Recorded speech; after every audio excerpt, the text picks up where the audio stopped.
Oh, you're a pro. Yeah. What are you talking about? Right? Don't be so hard on yourself. Yeah. Oh, that's a good shot right there. Yeah. So we're just stream to. What are we doing? To the YouTube or whatever? Our YouTube yes. channel? Yep. Yeah. Cool.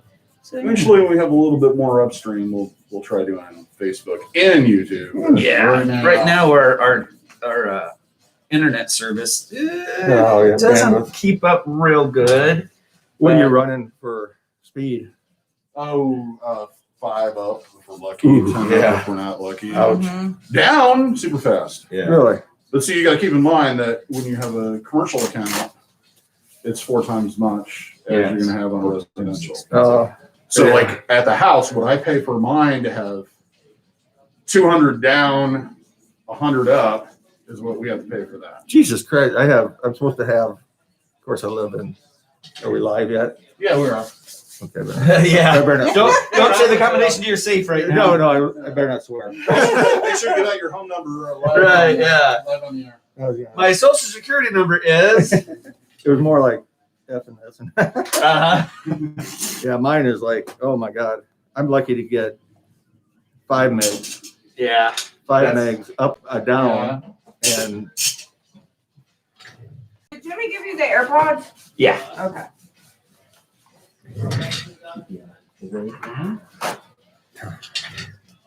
No, I pay for the pleasure of having that internet. yeah. I would have too. I pay Here, it's just, I pay it's not bad. It's just, the upstream.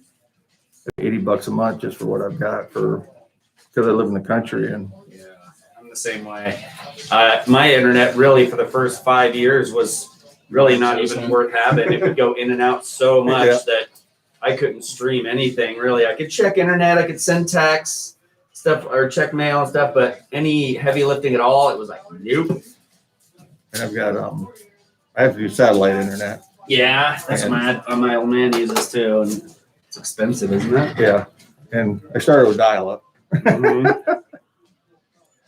Yeah, it's a lot better than that, but It's the upstream that makes it slow. yeah. Because you upload that contact to say, hey, open that page. And it goes. I'm supposed to be doing some training, instructor training, and it's like there's no way. I mean, I can't Yeah, I can't stay connected long enough and like 2-hour classes and Too inconsistent. mhm.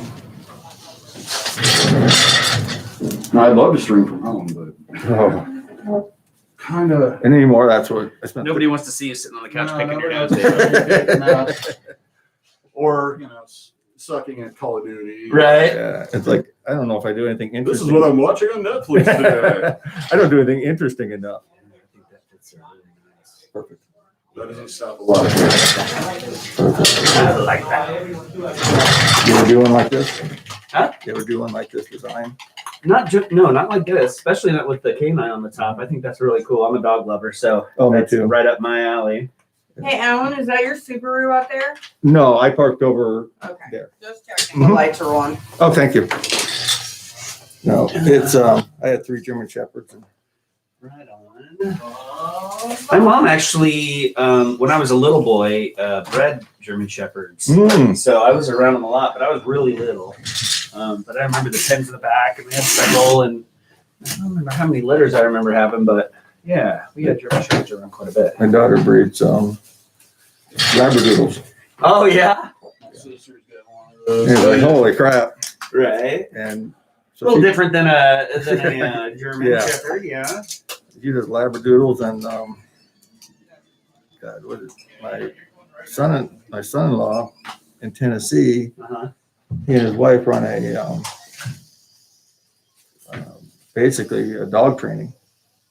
They do dog training. Yeah, they do dog training and boarding Oh, cool. and then grooming and stuff. They have huge business out there. And Nice. they're young. They started up. He's doing a great job with them. And you said where? Wyoming? Tennessee, Tennessee. Knoxville. Nice. I bet that's nice out there. I've never really been in that area, Mm. but I bet it's really cool. Yeah, I mean, Really pretty. many of them have been to Arkansas, but You've never been to Arkansas? I've been to Arkansas once. Oh, I see. the Midwestern Riviera, as my parents used to call it, because all their friends retired there. Yeah. About the only place they could afford to retire to. Mm-hmm. Lovely decorations, Johnny Cash, Yeah, a little huge bit. fan. Some lampy stuff to look at while you're getting pin cushioned. Yeah. Deer antlers. Yeah. Love the deer. You know, I've got all kinds of dead stuff, and I've never killed any of it. Hmm. Yeah. I like the taxidermy part, and I have a friend, Dakota Gould, that does taxidermy, and Mhm. she likes to bring me dead stuff. Hmm. She's like a cat. Where's she at? Where does she live? She's in a little town in Iowa somewhere. She's over by the settlement, Squawky. So what is that, Marshalltown area? Mm-hmm. Yeah, area, but it's not Marshalltown. She's Toledo, one of those, Mhm. one of those area towns over in there. nice and still. So I was informed recently, it is not a reservation, it's a settlement. They purchased that land back from the government. Yeah. It's the only native tribe that did. Oh, really? Yep, went down, they got shipped off to the reservation in Kansas and saved up absolutely every dime penny they could, pulled their money, came back and bought the land, and then went to the state legislature and asked if they could have it. Oh, that's cool. I Nice. didn't know that. Yeah, I love to bow hunt Oh, yeah? and muzzleloader just because you go out by yourself, Yeah. and I watch more deer than I actually shoot. I Right? just love to watch them and Sure. then play with them, rattle to see if you can get them to come in, and I love Right. running trail cams and Nice, yeah. watching them in nature. It's kind of my therapy, the woods. Well, and they've got a fighting chance that way. Yeah, Yeah. yeah, If you're out there with yeah, a shotgun, an automatic shotgun, Mhm. you're not gonna have much of a chance to survive that. exactly. Even with a hunting rifle, it would take a little bit more work and distance. Yeah, I just love to be out there because it just, like I say, it's just one with nature and It's being able to nice, sit yeah. back and this tattoo I wanted for over a decade, and that came up with the design and everything, but it represents the students that I lost over my 30 years in education, and the staff members I lost in education and in law enforcement. I work as a reserve Oh, right on. the last 9 years. My father was in law enforcement his whole life. He was a sheriff of Lucas County for several terms, and then he was chief Okay. jailer at Marshalltown. Who's your father? Larry Lowe. Okay. Yeah. I live in Sheridan. Oh, yeah, that's where I'm from. Yeah. Yep. That's when my dad was sheriff. So he was before Baker. Lucas County. Yeah, I guess. So he might have because I think Baker was when I got down there. I've been down there 17 years. I worked as a Columbus principal Oh, okay. for 5 years, and then I worked Murray Yeah. as a superintendent for 11 years. Oh, And fucking cool. 4 of those years I was at Mormon Trail as a superintendent shared. Okay, right on. I worked for the Clark County Department. Small world. Yeah, it sure is. Yep, I grew up on Orchard Street in Sheraton. It's a big old white house in the middle of that block that I grew up in until I was about 10 or 11, I think. And then we moved out closer to Williamson. We got a little 20-acre piece of land out there and lived there for a few years. So, and then moved to Des Moines when I was about 13, 14. So I was in Des Moines for all of my high school career, all that. And then 7 years ago, I moved down to Osceola, found a little Oh, really? house out there that I just fell in love with. And I love Southern Iowa too. So, Me too. I've been living down there and loving it. That's where I work out of the sheriff's department of Field. Yeah. I instruct for home front protection. It's one of our largest nationwide law enforcement training organizations. Oh, I just stepped away from Murray in June, and so I was looking at the next phase of my life, and I spent a lot of time with. The last 9 years, I've just dived into active shooter training Oh yeah. and student behavior and subconscious communication and behavioral analysis. And so Oh wow. been to Columbine twice for active shooter training.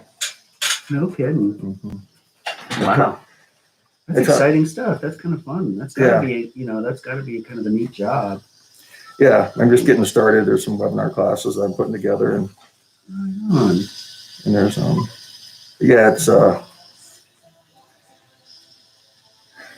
it's like, well, we haven't had active shooter for a while. Well, we haven't had school for a while. Yeah, right. Well, I think the only one I ever remember is the one that happened in Iowa. Is that kid that shot his girlfriend himself in South Mhm. Oak. Yeah. There's been some that have been close, but just they're not reported. Yeah. That's what I think. They've been taken care of before they got to the school, but and again, it's just part of the new normal, I guess. Yeah. Very good friend, Unfortunately. very close friends with Frank D, who's Frank Andrews is a principal in '99 when Columbine happened, Oh, yeah. and several people out there now. It's just it is what it is. I mean, you Yeah. gotta I mean, adapt and override. Exactly. If that's an issue, well, then we'll fix it. Mhm. We'll deal with it. And that's just what you do. Everybody's so worried about, what do you do during the thing? It's like, I want to be, what I teach is more proactive. How do you get so it doesn't happen? Yeah. Because personally, one student loss is way too many. Right. And they don't talk about the suicides and the trauma that kids are going through. Mm-hmm. And a lot of that, if somebody would just say, hey, that doesn't matter. In Mhm. 2 years, none of this is going to matter. Yep. They wouldn't do these things. Mm-hmm. Yeah. Well, you haven't had that experience to deal with things like that, and you haven't had the experience to see how things that Mhm. seem like are going to destroy your life in enough time don't make a difference. Yeah, exactly. So it's a lot different for them. The military and special ops, they talk about living in a 3-foot world. You basically live in your circle. You depend on the people on your left and your right. Well, Right. kids live in a 3-foot world, and all they understand is what's happening to them at that moment, and their perception, I guess, of what's happening to them at that Exactly. moment. Yeah.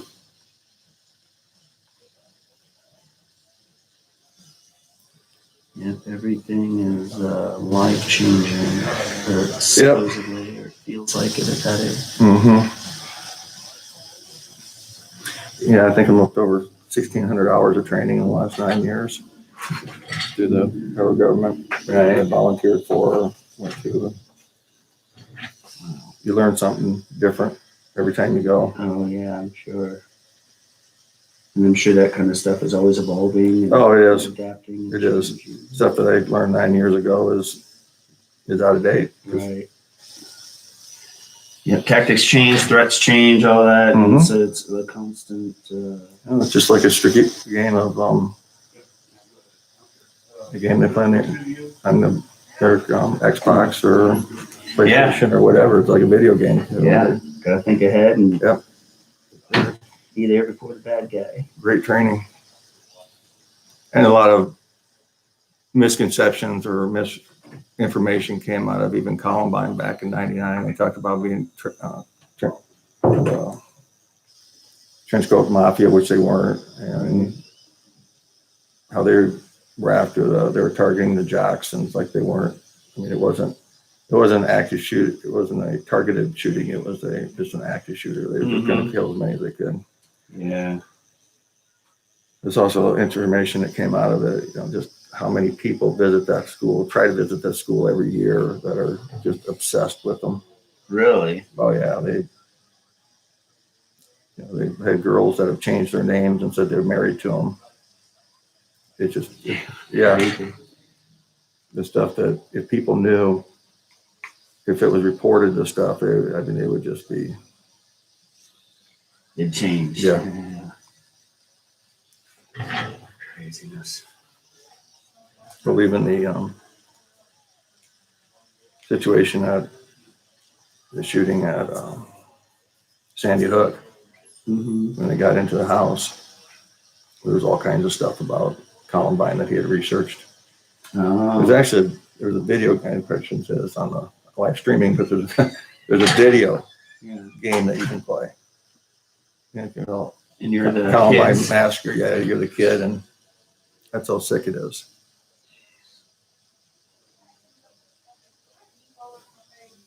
There's one about Sandy Hook and Columbine.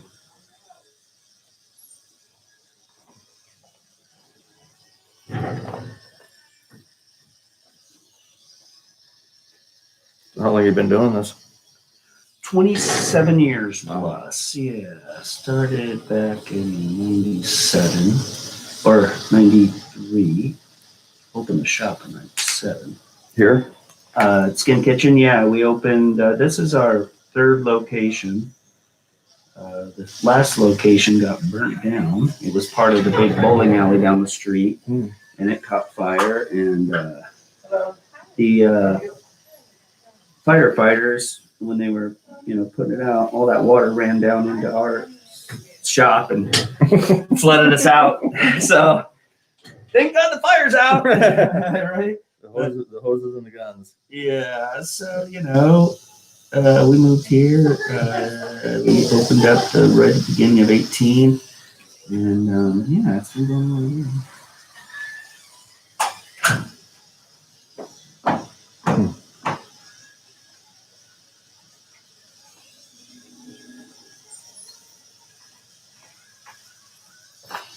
Hi.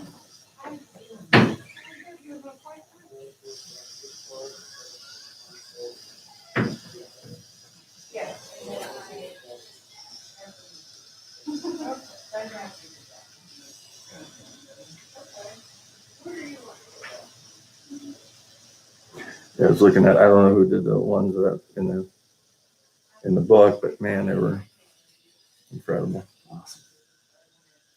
Really impressive.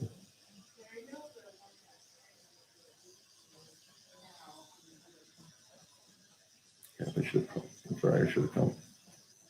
I'm not sure if I have my phone with me, but yep, I do. I should have turned on vibrate. I don't get many calls now that I'm not, Right. I'm kind of halfway retired, but Sure. all the spam calls that I get. Yeah, those don't seem to ever stop. No.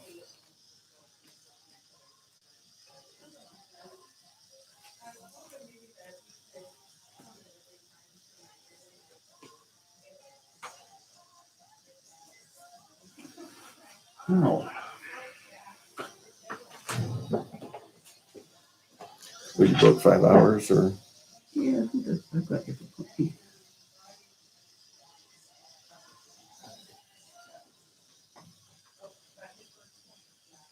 Yeah, I'm glad that opening came out because I had to postpone my November 2nd because I had a meeting and then with the hip replacements and Right. And a busy. it was like January 15th. I was like, oh my God, I don't want to wait till January 15th.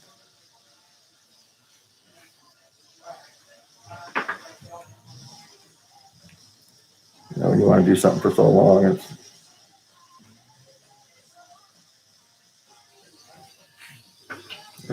Start getting a little antsy in your pants. yeah, well, it's ready.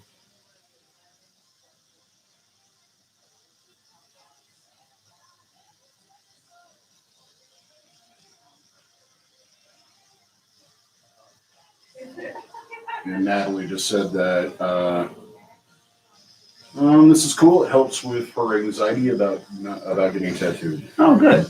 No, it's not nearly as bad as you think it's going to be. It's more irritating than anything else. So can I smile? That's Yes, okay. yes. It's all good, just like a sunburn. Yeah. I mean, that's all it is. Yeah, that's about right. And the big thing is just getting somebody you trust. That's why I did the first research. step. Yeah, that's why I did the research and did a lot of research and looked at Jack's work. Jack, we're going into it, and the quality was exemplary, and the detail was amazing. And then I Take some of the anxiety out when you can trust the person. yeah, it just not so much about the, getting it done as far as the needlework, but just knowing that it's going to, at the end of the product's going to be what you want. Yep. That you know it's going to be worth the pain and suffering. If there is no pain and suffering. Yeah, it is what it is. I mean, it's not.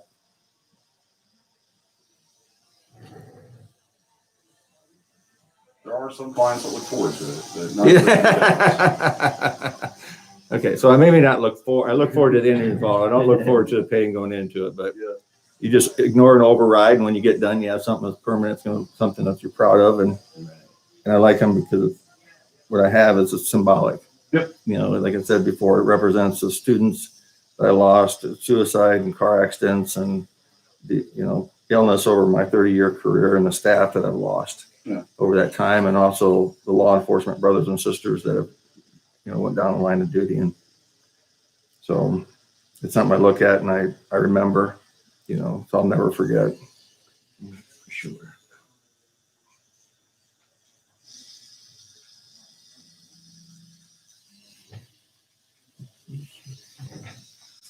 Something you just put a lot of time in and you're ready.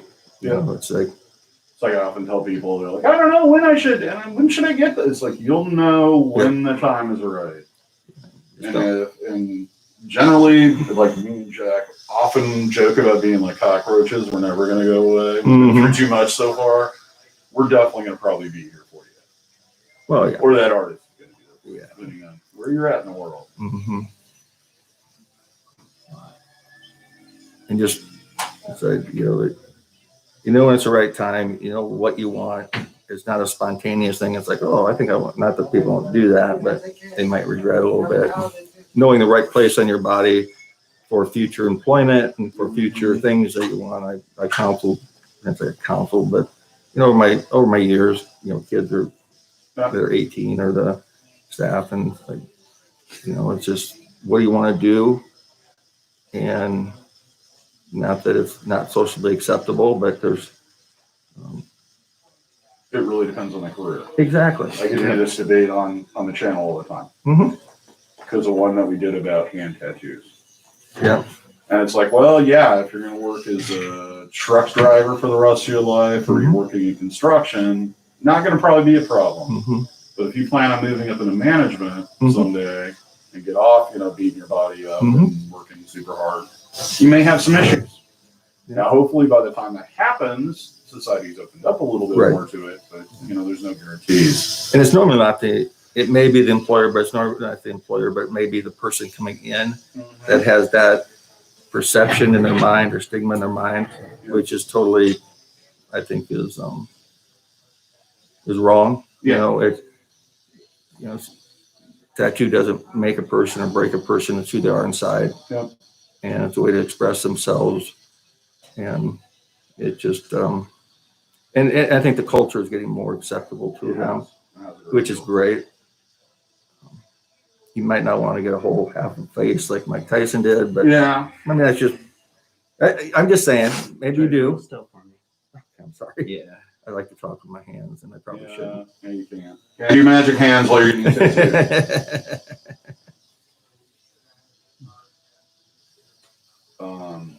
But yeah.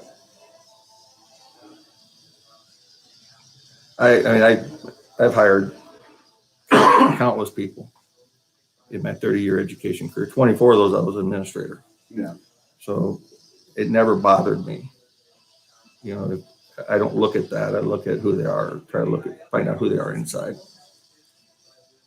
How capable they are. They have to get the right moral cause and ethics. And, Because talk to administrators and others.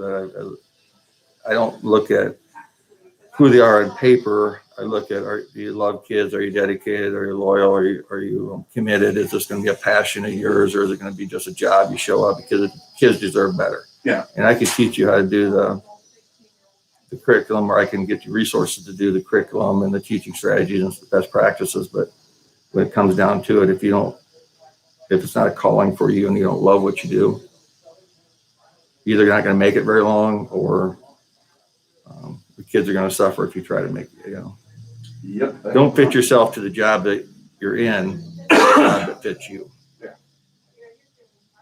So I told my kid is you can either have a job or a career. Yep. Mm-hmm. You know, you can make that decision and you may not know what your career is until later in life. Mm-hmm. That's just the way life is. Oh, thank you.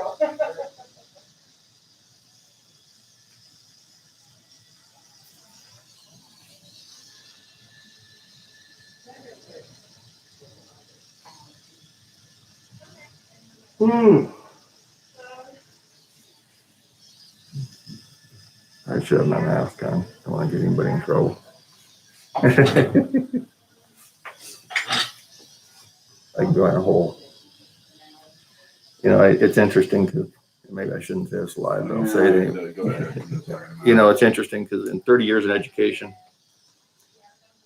I must have failed kids because every year around November into December, we get influenza, flu, cold, all that kind of stuff. And there's always a new strand out there. And then we kind of get it under control. They go to Thanksgiving break, come back, and it breaks out again. We get it under control. Then they go to Christmas and it breaks out again. And if the facts supported it and all they had to do was wear a mask and never have anybody sick, we've been wearing masks for 30 years and I would never have any staff members or kids sick. And, you know, I hate seeing them go through that. But well, they did say that one of the only positive side effect, well, I guess the main positive feedback or positive outcome has been that, yeah, the flu season hasn't been nearly as bad as it usually is. And until we get past this thing, it's not going to be safe for anybody. I don't no. think. And the amount of, you know, like I think they said, Dave, I was looking at I love data, I love research, and I love the facts. And they look at maybe 0.2% of the cases were fatal because there's a lot more cases than what they reported. And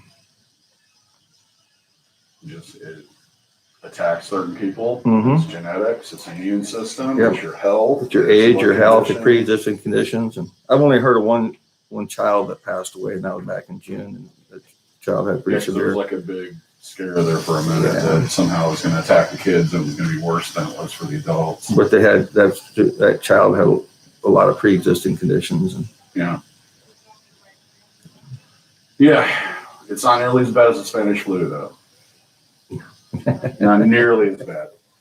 I know several people have had it, and they barely have any symptoms, and you know they're just achy and crappy feeling, and some. I've had people go in and get tested, and they say, "Yeah, we have the coronavirus in us, so we must have had it, or the antibodies, or whatever," and they never knew it. Yep. So take care of our elderly, take care of our people, and At risk. our at-risk people, and make sure they're protected. Yeah, because the Spanish flu, the third wave of it was so bad, people would feel a little sick at the beginning of the day, and by the end of the day, they were dead. Mm-hmm. You know, it was just horrendous. I mean, I listened to the stories my grandmother told of being around here and you know, people she knew, like dying, cousins. And, Yep. So, I worry about the economic impact for people because of yes. you know, because if you look at the data about suicide and depression and alcoholism, drug abuse, based on the fact that they're in a dark place because they have no income. They can't make money because they're hardworking people. They just aren't allowed to do it. And it all stems from poverty of some sort of way, or one way or another. Yep. So we'll see what happens here over the next 3-4 months. Yeah. Luckily, we were only out for 7 weeks, and that's all I could pretty much afford. Yeah, and there's a lot of businesses I just can't do it anymore. Nope. And I've seen a few close in our industry. I know not to talk People about are still not open. I know not to talk. I don't want to get into too much politics, but I support Governor Reynolds in the fact that she worries about people. Yeah. I really feel probably the biggest the things that people don't talk about, and this is coming from a 30-year educator, is, you know, these kids are at home, you know, and, you know, making sure that they have meals and supervision and education. I mean, trying to get educated online compared to an in person. And you look at the at-risk kids and look at the kids that need that extra help that are getting it. And I really think, for me personally, it's going to be devastating when, you know, trying to get these kids caught up and when they get in the workforce. And I feel bad for the kids because they're not getting the education that they deserve. And part of that is because there's so much, and you're talking about internet inequality. That's the biggest problem. yeah. We need to invest in it. Oh yeah, the discrepancy between different areas of the state. I mean, like I said, I'm lucky. I have to do satellite, and I'll be lucky to get 5 megs. Yeah. And then and I pay a premium for it. Where if you go into town, you might have fiber, and you got to pay, but at least they got higher speed internet.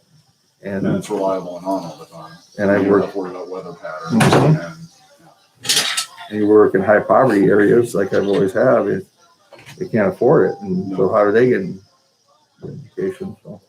Or the proper equipment to even get on. Mm-hmm. Yeah, my kids. 5. It's been maybe even further than that ago. Maybe 6 years, 7 years ago, we went to Chromebooks for everybody 7-12, and the elementary had them in the classroom, and we have 5 online textbooks. Yeah. I didn't want kids carrying those heavy books every day, and so math, science, reading, English, and social studies are all online textbooks. Yeah. So if you had a problem doing a math problem or whatever, you could click on a link and it'll show you an example of how to do that problem. Yeah. So you're just not there trying to figure it out, because it's hard for parents. I mean, for one, you know, they're working 2 jobs and they're stressed. You know, they get home and then they're trying to take care of the family and do the house stuff, and some of them working shifts and that they aren't able to have the time. And on top of that, sometimes it covers knowledge you haven't used in 20 or 30 years. Or it's being taught in a different way. It's like, well, what are you talking about here? This doesn't make sense to me. That's like my nephew. He was in advanced math, I think up to 7th grade, and he didn't understand fractions. Mm-hmm. He didn't understand that the bottom number is dividing the top number. And he's like, what? I go, it's a division program. And he's like, problem. Mm-hmm. And he's like, nobody ever told me that. And I'm like, well, that's something close. And yeah, I don't understand why somebody could not. Anyway. There's the new philosophy is working on the problem solving. You know, how do you get to that? And the reality is, and this is just me as a practical person, how many adults actually do long division? Very few. Or do you get your phone out or your calculator on the phone and just do it and be done in a second? I remember forcing my kid to do cursive. Yeah. And it's something you never use. No. I don't think I write anything down. There'll be days on end before I take a pen. Mm-hmm. Oh yeah, because I type everything. My handwriting's been poor my whole life, and so I type everything, and the notes that I take are just for me, and I don't worry about anybody else reading them. Nope. You want me to move it? No. The last thing I want you to do. Okay. He'll, you know. Just want to make sure not to move on him. His lines can be a little delicate. Oh yeah, definitely. I sat here and watched him do a guy that had restless leg syndrome. Yeah. Well, I always shake my legs, my feet like that, and I'm just like, nope, don't move, just sit still. I'm kind of ADD and ADHD, and that kind of real bad. See, I do that too, but it's just my inner rhythm. I find peace with it. Yeah, it brings me peace and prosperity.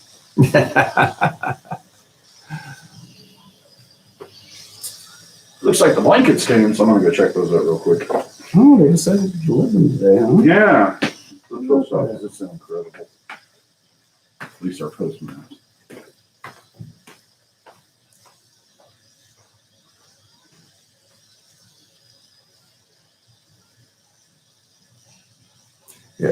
That Osceola area, I thought that was a good place to live. Yeah, I really like it down there. I think it's I think I'll be there a while. The thing is, you can, in that area, you can buy affordable houses and get more for a house or an For acreage. sure, yeah. And it's not that bad a drive. No. Less than an hour. I drove 45 miles one way every day for 11 years from Sheridan Yeah. to Murray. And when I was at Mormon Trail, I put on about 120 miles a day. And I shared. The road time's not bad. You get a chance to process things on the way. You get a chance on the way home to think about it. It's like, okay, I need to debrief myself on what I need to do, what I need to get done yet. And Right.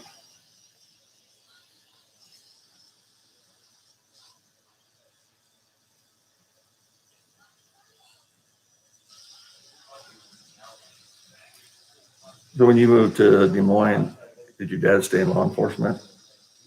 Yeah. My parents ended up getting divorced, Mhm. and then I think pretty soon after that he moved to Marshalltown, and then was the chief jailer there at Marshalltown for quite a while, and then I talked him into retiring, and he soon after that moved to Oh, beautiful. he's built a beautiful home down there with his own bare freaking hands. Mm-hmm. Yeah, it's really, really gorgeous. That's what I'd love to do.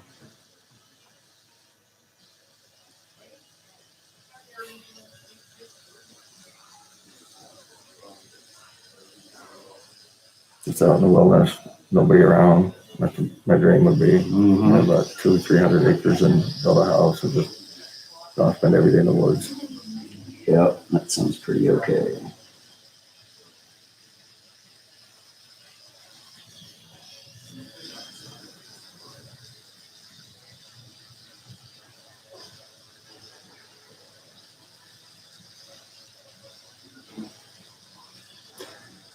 Yeah, like Sheridan's a nice area to live in.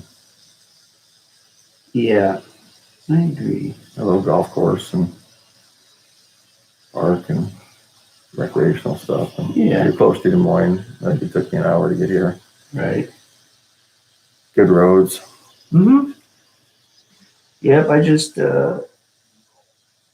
hope a lot of people don't figure it out because I like it the way it is.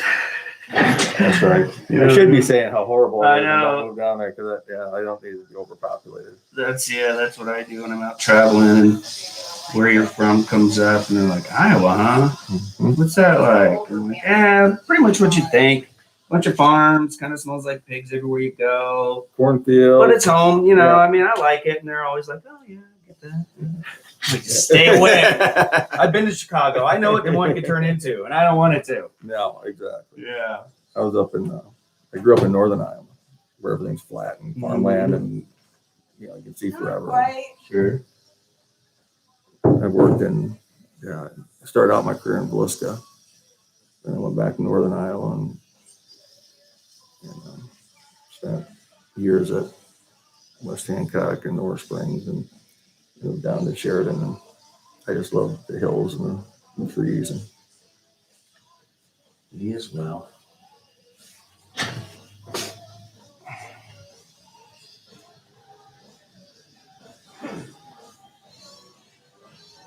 I love the German Shepherd you came up with. I'm glad you had experience with the German Shepherd, so you kind of knew the makeup. And Not quite as thick as I expected it to be, but I think we'll do fine.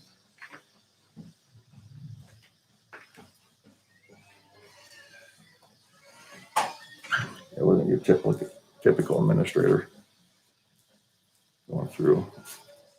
It was great because working with Southern Iowa, I knew they related very well with the people.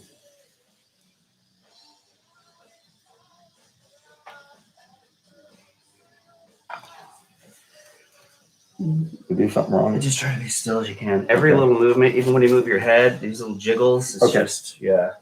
it's just making it really, really difficult to do a good job. It's not the pain, it's just a It doesn't matter what it is. pretty, Moving is moving.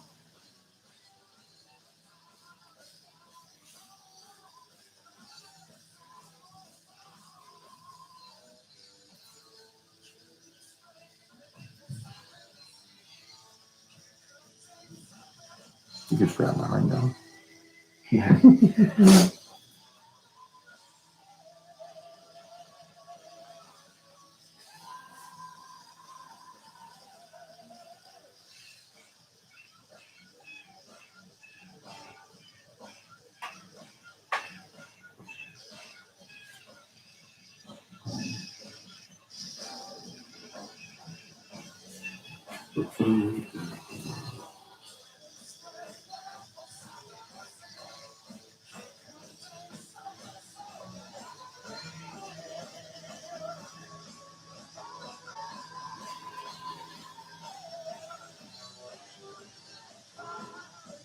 See your Harley Davidson sign. Is it bad that I have a Honda? No, I've owned them all. I'm not brand loyal at all. I've owned everything. 1100 Shadow. That's a big boy. Yeah, I used to ride a lot. I don't hardly haven't rode for several years now. I need to pass it on, sell it to somebody that enjoy it. You know, just too nice to ride to be sitting in the garage. Yeah, they don't like just to sit there.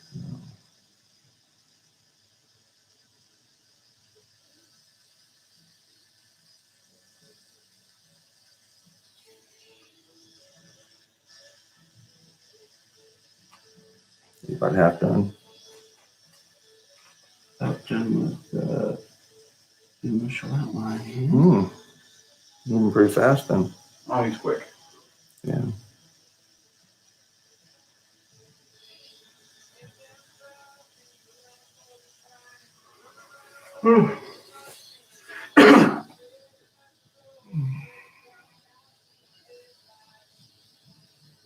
Good song.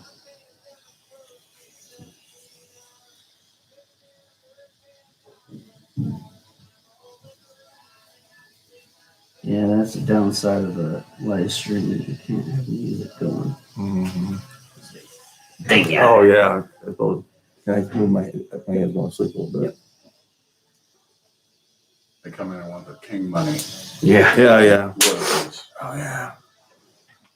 And they will take all the content and royalties right off the bat. Okay. So the song's not playing. I'm just hearing it in my head. Yeah. As long as they can't hear it on the video, we're all right. And usually it's like if it was in the room, so it's a bot. So the bot would probably pick it up if it's in the room. Well, it starts singing, but that all your viewers would just turn off right away.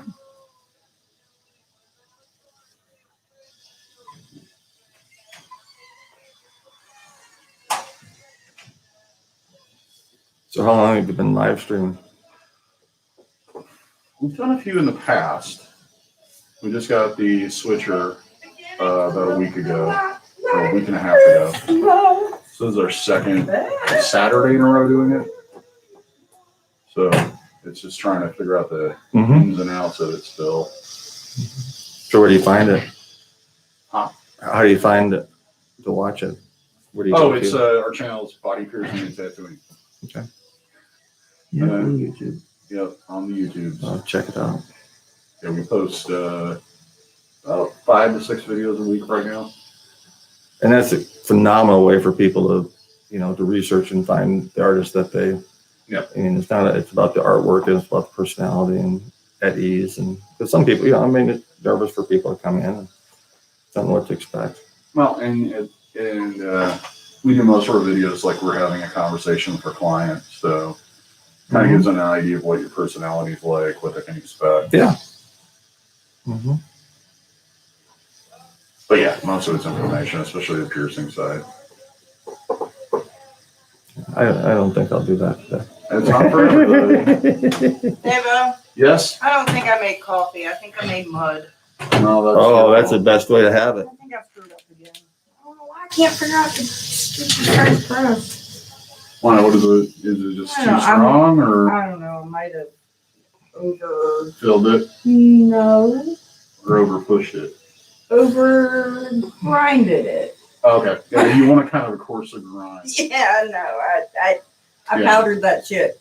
No, the best It's coffee. bubbling. The I best can't coffee do you it. have is it just like seeps out in thickness. The stronger the better. Oh, it's gonna be super strong. It's bubbling. I poured the water in and it's like Oh, yeah. I'm like, that's not good. Oops. Yeah. So if anybody needs to pick me up, I may later. uh, Someone woke me up at 8 o'clock and I couldn't get back to sleep. I would, but he's already disciplined me for moving too much. Yeah, I've already had to yell at him. oh no.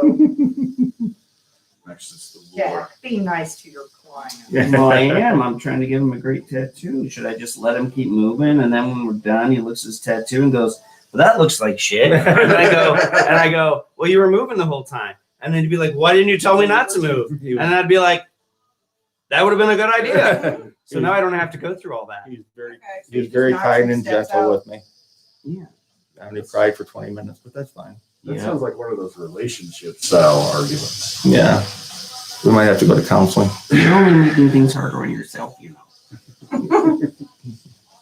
You need to Help communicate. me help you. You need to communicate your feelings. By doing what I told you to do. Yeah. That's generally my experience. What we see here is a lack of communication. What, I speak English and you don't? Pretty much. It's not that. It's comprehension. Comprehension. Oh, that's it. So it's intent. It's knowing the intent behind the vague phrases. Mhm. Sure. I'm a female. Just I like can't- that. I can't argue with that. Is it- It's fine. I'm fine. It's fine. nothing. It's Oh, more no. like the insinuation. You insinuate something, and it's like my wife has a very, very effective way of communicating with me. She hits me in the back of the head with a ball bat. When I do, it's called pain reinforcement. Yeah. Yes. She's small, but she's mighty.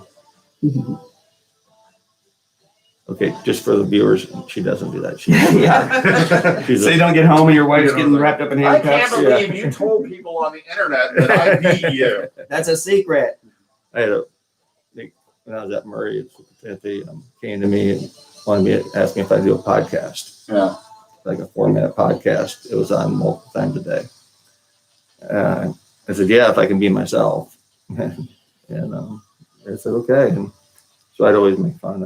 I talk about my behavior modification charts my wife has at home with me with the smiley faces and frowny faces. And it's like, I had a smiley face. I had all frowny faces all week, but I had a smiley face on Saturday. And then she went around the corner and her thing is, if there's a flat space, I'll put something on it. And she saw I made a mess and then I got a frowny face. Almost had it. Almost. I was close. Yeah. I think it was more of a psychological thing. She wanted me to give me hope for a minute and then just take it away. Yeah. Just yank it away. Yeah. Character building. Mhm. Yeah, she's a sweetheart. She's too good for me, but don't let her know that. She Mhm. could trade up pretty easy. Yeah, that's the trick.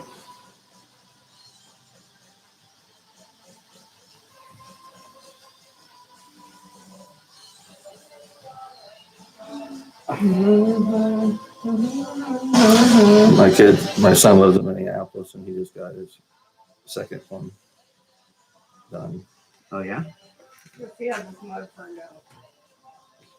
What's he into? What does he get? Symbolic stuff. Like on his shoulder, he has like a combination of like the farm and other things. And You're on. I can pull out the picture because it's got like a, I don't know, hard to explain. He's got the Minneapolis skyline and then some character from something that represents things. It's representing something from Yeah. something. Yeah. Yeah. So very symbolic to him. Uh-huh. To me, I'm not sure where. Yeah, I got a 22-year-old, so I know what you're talking about. Mhm. Like, sure, yeah, you didn't make that shit up. Yeah, You guys see me speeding through the hallways in a minute. You know why? No. She's drinking the mug. Sounds like a bonus cup. she's bouncing off the walls. What'd you say? It sounds like a bonus cup. If I could mainline caffeine, I'd do it. I guess some people put it in their ass. No, okay, maybe not that far. They do espresso like enemas. So it's like clear you right out. Yeah, I imagine that would get something cleared out. I hate to go in and order that at Starbucks. Can I get the enema cleanse, please? There'd be so much cream in it, you wouldn't be able to tell the difference. Yeah. DaVo, you want to try Is it? that what they call I feel cappuccino? like someone Right. needs to experience this with me. I'd like a crappuccino, please. Mhm. I don't get it. Extra crap. Extra crap, yeah. I don't get all the fancy coffee. I might have a hazelnut Casey's, but Right. I'd rather Not just as have it. fancy as you get. Yeah, I should rather have it black and straight up. Yeah. The coffee is meant to be. That one I used to hide. I don't have to worry about if I make a pot of coffee because not many people will drink it. Right.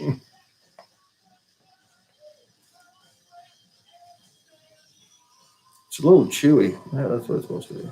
Right. That's how you know it's dark. Yeah.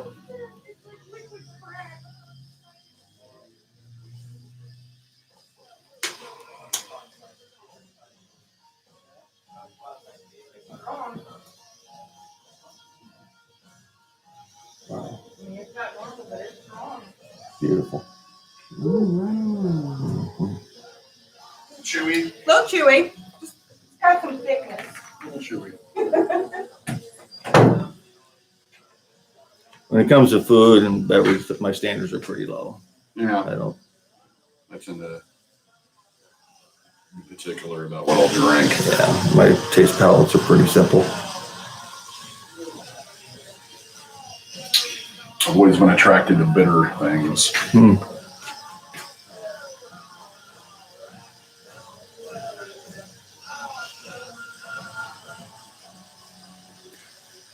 Which I read an article that supposedly that means you're attracted to danger. Nice. The people that are more prone to eat bitter stuff Risk taker, huh? are risk takers. I don't know if that's true. Can I put my new gun? Yeah. Okay. Good.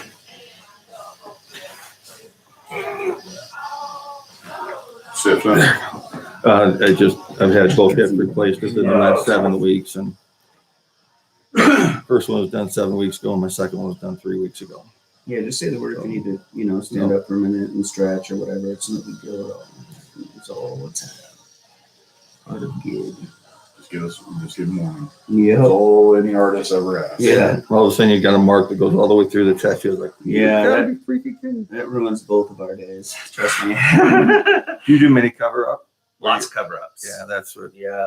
The more popular tattoos get, the more cover ups you see, they had one. They don't like it, and so they want something different. Right. Well, and there's just more tattoos out there. So, the more tattoos there are, you're statistically going to have more people wanting to cover them up too. So, Some spontaneous thing. Like they Yeah. say, never get a person's name, like a spouse's name.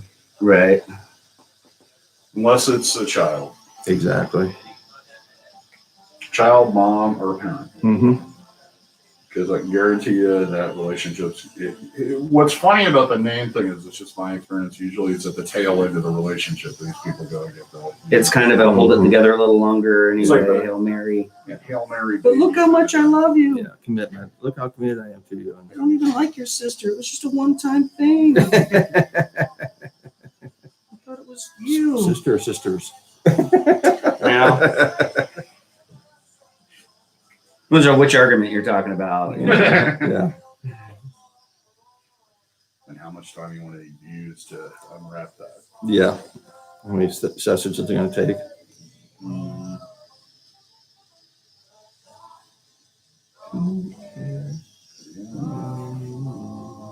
Yeah, I appreciate Jess, when she calls, she's been wonderful to work with. Don't tell her I said that, but Right. No, definitely please not. know. We've been pretty happy with her so far. Yeah, she's just great up there. No, she's fantastic, and I didn't know. I booked it 3 months ago, for November 2nd, before November 2nd. I couldn't do it because I'm meeting, and next appointment was the 15th of January, and they said, give me a call, and she did.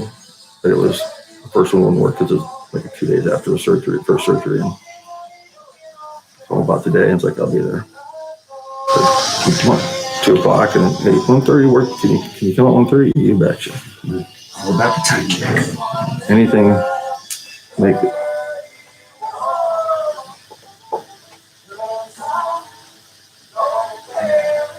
Yeah, with those joint replacements, it's amazing how quick they get people up and moving. Oh, yeah. We're not even staying in the hospital. Well, my grandmother had, I think it was back in the 80s, she would suffer feed for probably 2 months.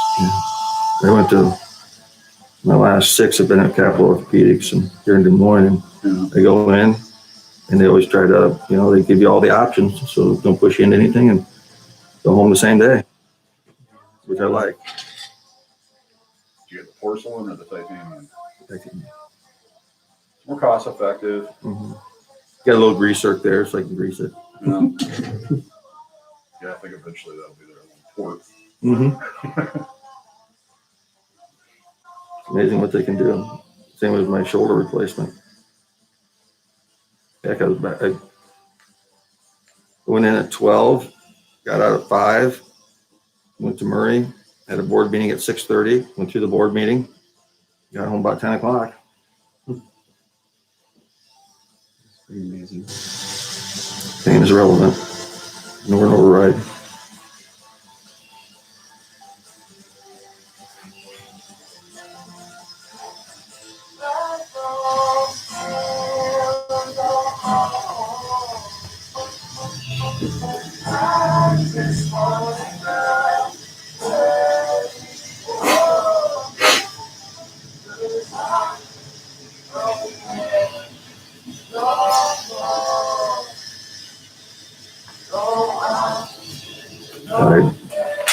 I only made it through half the book. I was going to spend a couple minutes after it to go through the rest of the book and take a look at them just to see, because they're just so.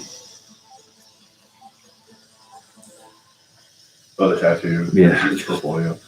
There's a lot of mine too on our website. I did. I looked at them, and that's what I encourage everybody to do. Get on and look. And one of the videos we put up every week, every Friday actually, each of the artists pick a tattoo that they like for that week, and then feature it and talk a little bit about it. Nice. So like that, you're going to see 52. If you watch it every Friday, you'll see about 52 of them a year. Though we missed a couple because of COVID. Yeah. And actually, we're going to end up missing 2 at the end of this month because we're not going to be here both those days.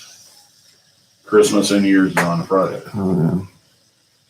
I think throw Thursday out under Wednesday. And Who knows? Depends on how ambitious I am.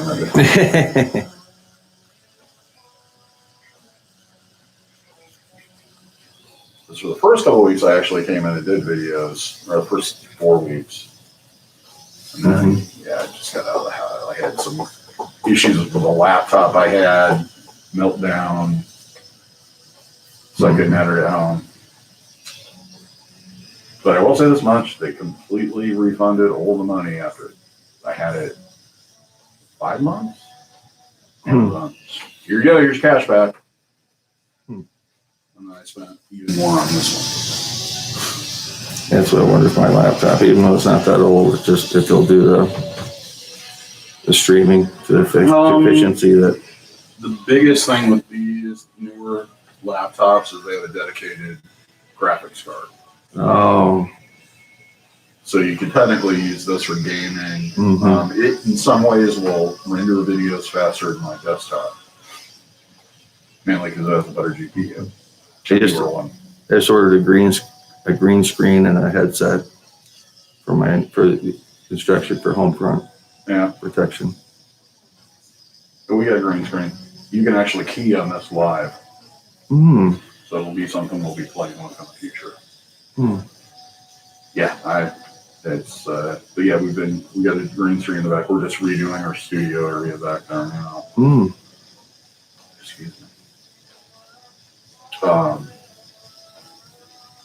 Basically what we have been, I just run everything through Adobe Premiere, so. Yep. Did the tech work at Murray. Rebuilt the network from we had, when I got there, it had 10-100 switches and put in, just for the cost, put in unmanaged gigabit. Yeah. For a couple $100 a piece. And then, the thought is that, if the computer's slow, you got to replace the computer. They don't think about the backbone. No, if you don't have a decent network, it doesn't matter how fast that computer is. And about 4 years ago, ordered about $50,000 worth of parts and put them in. Went to Aruba, 215s. I had about 65 computers, 75 computers each. And the school's a small school, so there's no way that you're going to have that many computers on. Put 50 of those in and upgraded HP Coker switches, gigabit managed.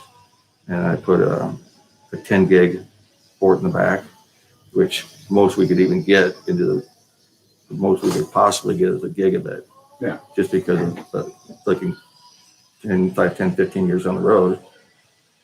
Hopefully that'll be up there. Yeah. And so we're about ready to run Cat 7 into this room and into the artist room and into the studio so that we can stream directly over Ethernet. So they're up to Cat 7. Cat 6E was the last. Yeah, Cat 7. Cat was the last I put in. I had my 1,000-foot rolls and then terminate the ends myself. Yeah. We just buy the pre-made ones. Yeah. They're not really that expensive. No. You just got to be careful that you're actually getting certified. Cat 7, if it's $4 cheaper, there might be a reason for that. Well, the only reason I did it because that way I could make the links up the way I wanted. Yeah. And I had to watch the 300-foot length. They were running Cat 5 between the two closets, and I put in Cat 6. And then about 3 years ago, I switched it over to fiber between the two closets. Yeah. Divided the traffic. Yeah, so we just upgraded a router, got Wi-Fi 6. Mm-hmm. And that has made a huge difference. All the guys have iPads, they all have phones. Mm-hmm. So at one time we can have close to, with people on the guest network, there might be 50 to 60 devices. Mm-hmm. And what would happen is they would get ready to print something and their device wouldn't connect. Right. So we've lost that issue and it's actually faster. And then we have our own NAS. Mm-hmm. So basically the internal speed is helpful. So you run that? Yep, we have just a small server with about 36 terabytes on it. That's almost full. Yeah. Well, it doesn't take much when you do video and stuff like that. No, especially when you get into that 4K nonsense. Oh, yeah. I mean, this camera, even it's the Canon R, even if I do OI 10 or 1080p, it'll produce 2-3 gigabyte files for like a 10-minute video. So yeah, it fills up quickly, and we have everything. You have the redundancy and everything else. But basically, we just upload everything on the server and pull it down into Adobe Premiere and do all the editing basically on the server. My hand goes to sleep. I'm sorry. It doesn't hurt. Yeah. My hand goes to sleep. Yeah, it's for me pushing on your arm. Oh, that's fine. Cutting off It's the good. slide your fingers. It's all good. I don't need it anyway. Right? You got another one over there. I mean, you came with 2. There's a reason. For As long as I go with like one or a half, I'm good. Okay, good. Yeah. I'll leave you with at least one thumb on one hand. You can still hitchhike. There you go. Yeah. Still go places. Yep, so we have our own drive on there and everything. You run RAID 5? We're RAID That's 3. where it's at right now, RAID 5. Mm-hmm. What's that? Huh? Hey, it's a wrist breaker. Tony Hawk. Yeah, I can see it's a skateboard. Yeah, I've erased it. Yeah. Great day to do it out there.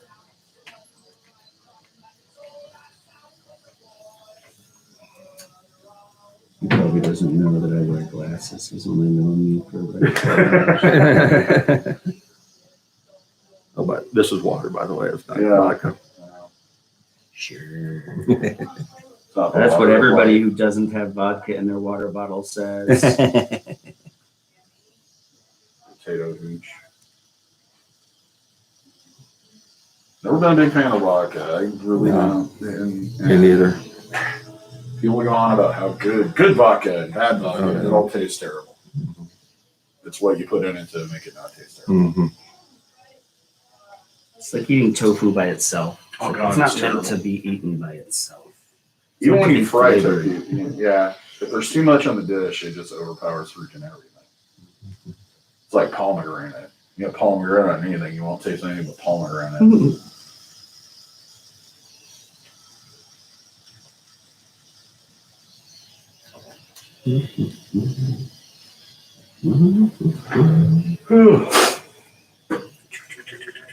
And we're going all black and gray on this, right? That's what Jesse said. Yeah. Yeah. I mean, if you want to put blue stripe in or something. Yeah, I was thinking if any blue, let's do the blue stripe in the flag in the background. You know how it's got this little blue. I think that'd be sweet. Just a touch, just enough to make it pop. Yeah. Mm-hmm. His forearms can get kind of beat up by the sun anyway. So Yeah.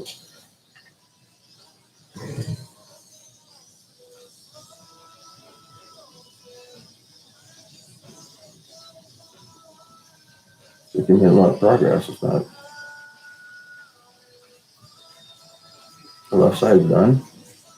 Huh? Wing. Because I can't tell what's it's outlined. I'm doing Yeah. some shading. Oh.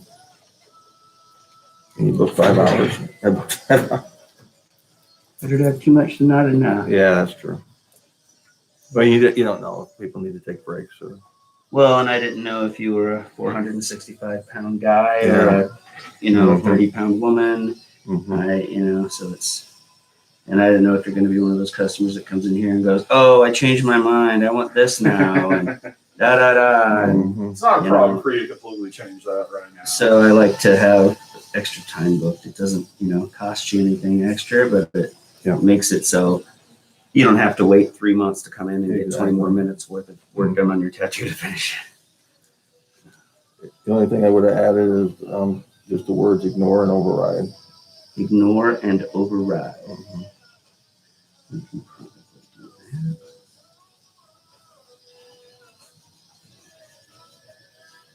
Yeah, 'cause you'd be surprised how many people, they've had months to come up with a tattoo design, they've done a consultation, everything's nailed down, the guys just spent 5 hours drawing the stupid thing, or not stupid thing, the great Yeah. tattoo up. Yeah. What they And want. they come in and they go, "No, I don't want dolphins. I now want sea lions, and I don't want them on a rock. I want them out in the sea, and I want a boat in the background." 15 minutes before their appointment, Right. and they get mad because you can't finish. Yeah, can't get it done or have to reschedule. And that's where the thought process comes in. you Yep. know. Knowing what you want. Plan and prepare. And commit. And maybe those are the times when people, when they come in, they change their mind, but then a month later, 2 months later, it's like, oh man, I wish I would have. Right. Going with the original. They said this has been over a decade in planning. Less likely you're going to change your mind. Oh, I'm not going to change it. I was heavily into martial arts for 12 years, and one of them that I have on my sternum, and it reflects that. It's a dragon, Right on. in the mythology, there's a magical lake that a dragon comes out and has a pearl of wisdom for mankind, and basically represents that. Right on. Then I've got no easy way out, no shortcut home. For after I had my 3rd back surgery, and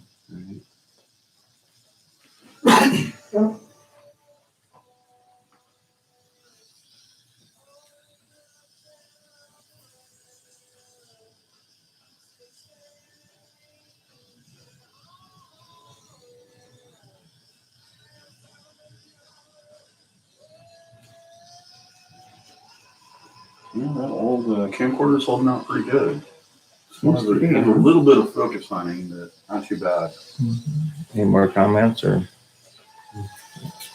See what'll happen is once we're done, this will be uploaded, Oh, then and then we'll probably get another.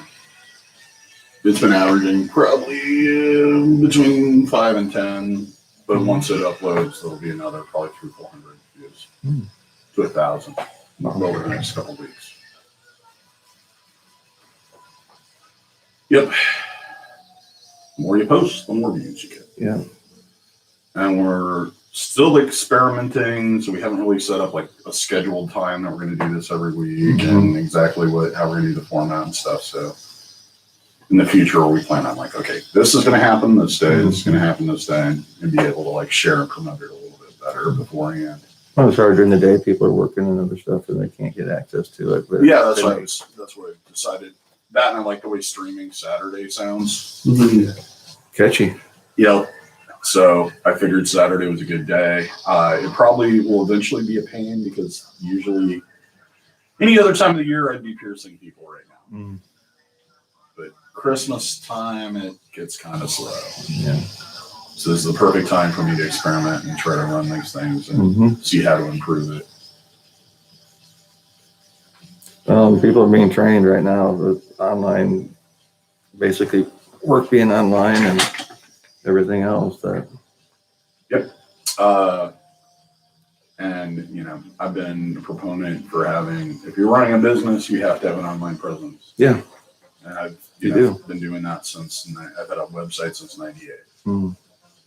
Started out hard coding it on web TV. Oh, Mm-hmm. we started out with Apache. Yeah. Then we went to, Well, I did that stuff in high school. yeah. You know, hey, let's make the circuit board that makes those lights come on and those lights not come on. Mm-hmm. Yeah. And then just enter in, you know, 2 dashes means 1 dash means, Mhm. yeah, I did all that stuff in high school. Then the first website we put together a WordPress one. Yeah. Now I think we're using Juicebox. But I started on GeoCity and their code editor, learning HTML. yeah, And then, they made it so much different. I mean, right now it's just so user friendly that you can. and then I moved on to Drupal, Mhm. and I've been using Drupal ever since. I've used WordPress in the past. I just don't like it. No, it's really scaled down, and it's not a lot. Like they oversimplify certain things that shouldn't be, and they still require you to use codes in certain spots. Yeah. And I mean, Drupal pretty much, you know, the guys can go in and edit their pages, Mhm. move around things on their profile, delete, add, whatever they need to do. Mhm. And I don't have to worry about them changing something Yeah. and it all breaking. It's pretty easy once you get it set up and going. It's like I always explain, if you can post to Facebook, you can post to a Drupal. Yeah. And if you get the big thing with it is just you got to have somebody willing to put the content on there. Yeah. I mean, you can get that. You can have a great design. You can have a fantastic intention. You can have fantastic intentions, but if you don't have the content being posted, And that's one of my thing. With the piercing site, I used to post. My goal is to do a blog a month, which doesn't sound like a lot, but back in the day it was. yeah, Now that's moved on to, you know, all 3 of our sites. We have one specifically for the channel and Skin Kitchen and Axiom. Every time we post a video Mhm. that relates to either tattooing or piercing, we post content. Mhm. So you can find everything on our pages if you look. And the podcast I did, I was asked to do it by the radio station in Murray, so it was on live. You know, and anytime I posted it, it went out on the next show. Originally, I think it was supposed to be like at 10 o'clock in the morning, and then again another time of the day, but it was on a lot more than that. And, you know, it was phenomenal. I loved doing it, but just the time, you know, trying to, and I didn't like to do it just, I mean, 4 minutes of me talking, and nobody wants to hear me talk. So I used to think that until I started doing videos over Yeah. and over again. then I got into kids. I really liked interviewing kids when they were Yeah. in different activities and staff members. And Yeah, because we do a podcast for me and Jimmy and Jack and Leslie that comes out every other Sunday. Mhm. And usually those we'll sit there and talk and chat for about 30 minutes. Yeah, it's amazing how fast that time goes. Oh, yeah. Because we're having so much fun. Mm-hmm. Once the cameras all get set up and everything's all the fun plans. And you can tell I'm kind of shy, so Right. the staff will give me a hard time. It's like I can start to get up like during prom to talk, and the staff would like start to get their watches out, or they start to get up and give me a hard time about them.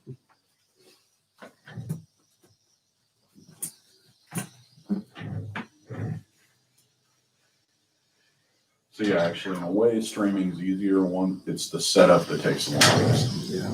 Once you're set up, it's just. I did an hour last week just answering piercing questions. Yeah. Oh, yeah. Axiom Body Piercing. Some piercing started at, well, basically it's $70 a jewelry. And you have to set up an appointment. Upper cartilage. I do suggest doing with a stud, which would start around 65 to $70.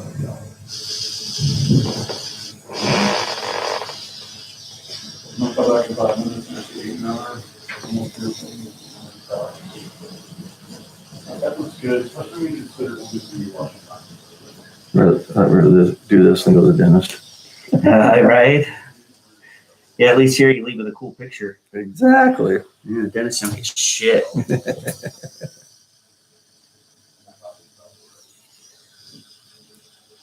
Or shouldn't say I'll get hate mail from dentist. Say what? I'll probably get hate mail from dentist. Right? Oh, they gotta be used to it for now.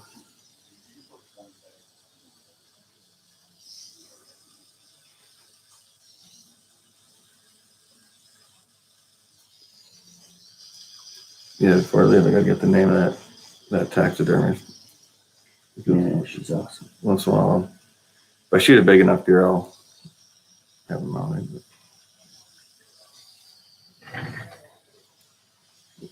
very, very rarely does that happen because most of the time I just watch them. Right? Yeah, I guess there's a documentary that came out. It's called Stuffed, and she's in that.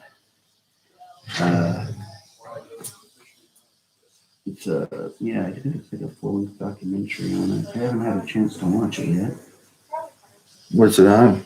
I'm not sure where you find it. I'd probably just jump on and search it and see where it's offered. But yeah, she's in it pretty heavy. She's always traveling and entering shows, and hanging out with fancy taxidermy people. That's an art. Oh boy, it's so much work involved. I had no idea until she got into it and started looking at some of her posts and watching and all that. Like, man, there's so many different disciplines involved in it. You got to be an artist. You got to be good with your hands. You've got to be able to gut and skin stuff. You've got to be able to make molds and resins and paint, and it's all kinds of shit that goes into that. Yeah. When somebody brings one in, there's maybe a big, small, it may be whatever, but it means a lot to them. There's a story behind it. Right. And, putting a lot of faith in that person. Sure. Yeah, for sure. You said she's in Des Moines? Near. I think she's kind of by Marshalltown, but not. Yeah, like by that. Not reservation, but whatever. Yeah, I got you. So, her father is Meskwaki or something.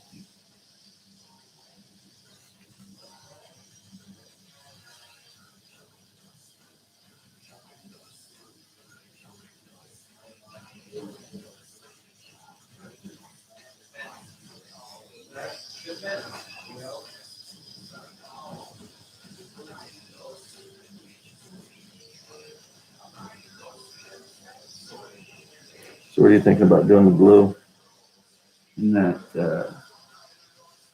that stripe on the flag, there's that blue stripe that's there. That one's blue. So there's a little blue up here and then blue here. That'll work good. Let's definitely sell the idea that it's the common flag without making it too fruity. Yeah, that's good. You say it gets a lot of sun and Yeah, make it last and look nice.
Yeah.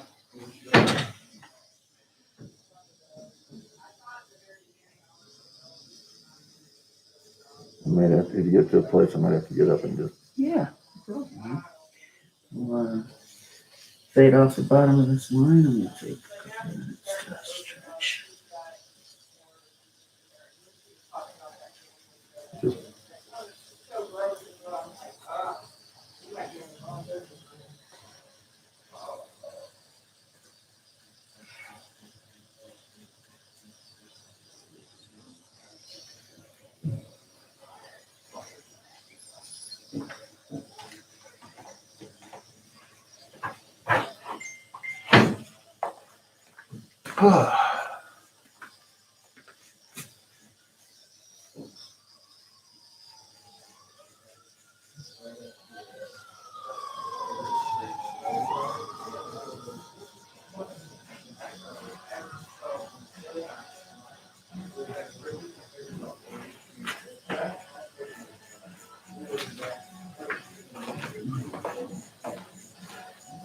You get near the snow they're talking about. What were they saying? 5 inches? Yeah. What did we end up getting? Did you hear? That would. When I get down home, I got about an inch. And, I mean, there was a couple spots on the road that were a little bit slick, but that's nothing compared to what I've driven. Yeah. Coming roads for school. Well, I don't mind getting less than we can. Yeah.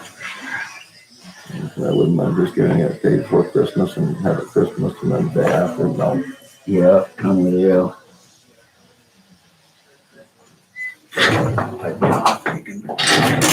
Stretch our legs and be back.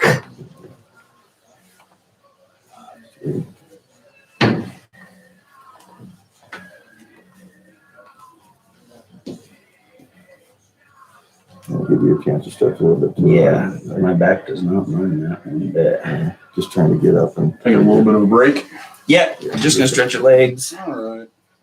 Just leave it running. Yeah, that's what we're gonna do. Yeah. We'll be Do back a little in sign. 5. Do a little sign that says here. It says "Be back soon." And so I need to work on the media. You need some help, or are you good? Got it. He's moving. Oh yeah, no, I'm good. I'm just checking. Actually, the hits feel a heck of a lot better than what they did. They're a lot looser. Yeah. Because it's just bone on bone and Oh for right. a year and a half. And No fun. All right. Yeah, breathe some unrecycled air here. Oh.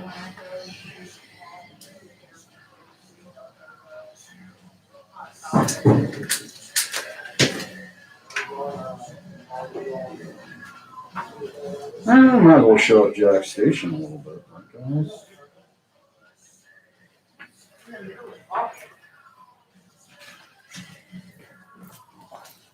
How you doing there? Oh, great.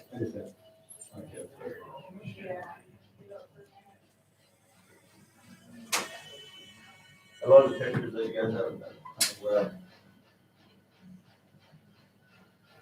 just the details.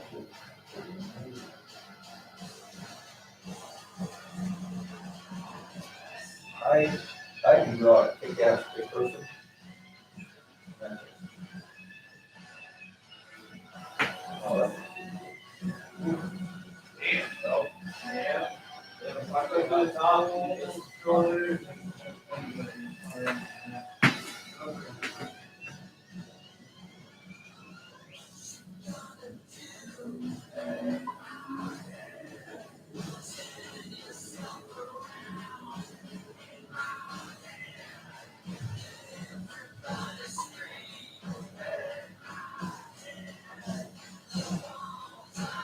Go around here. Right.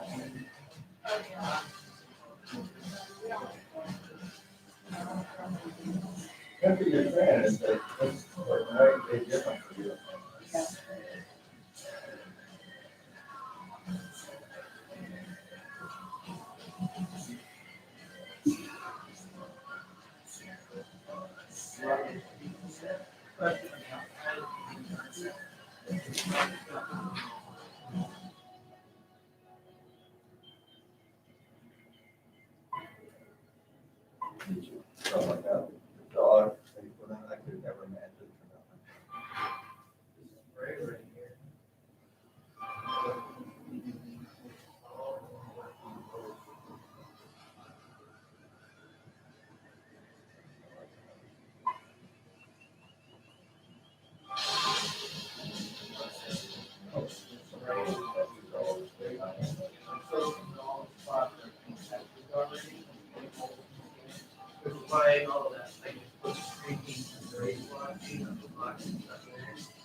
Yes, 10. Yeah, we're still live. Basically, he's taking a break. We'll be back here in a few minutes.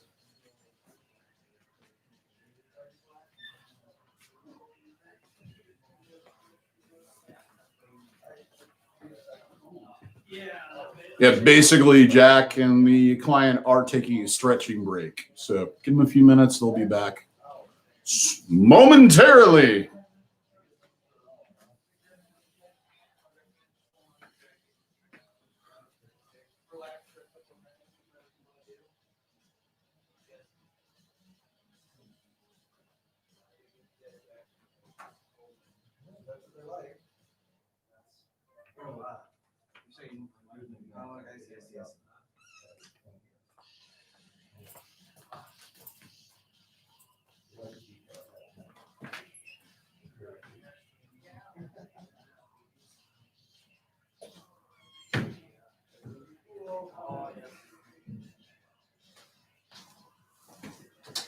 Yeah, that coffee gets chewy at the bottom.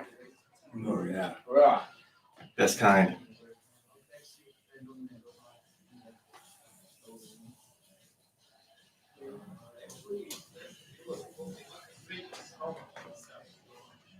Like a geranium down there.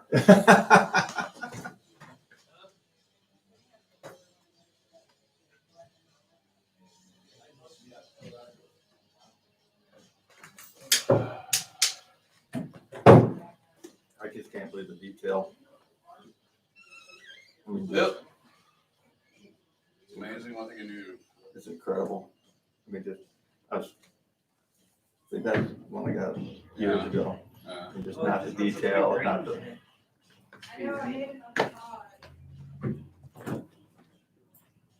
Yeah, that's chewy.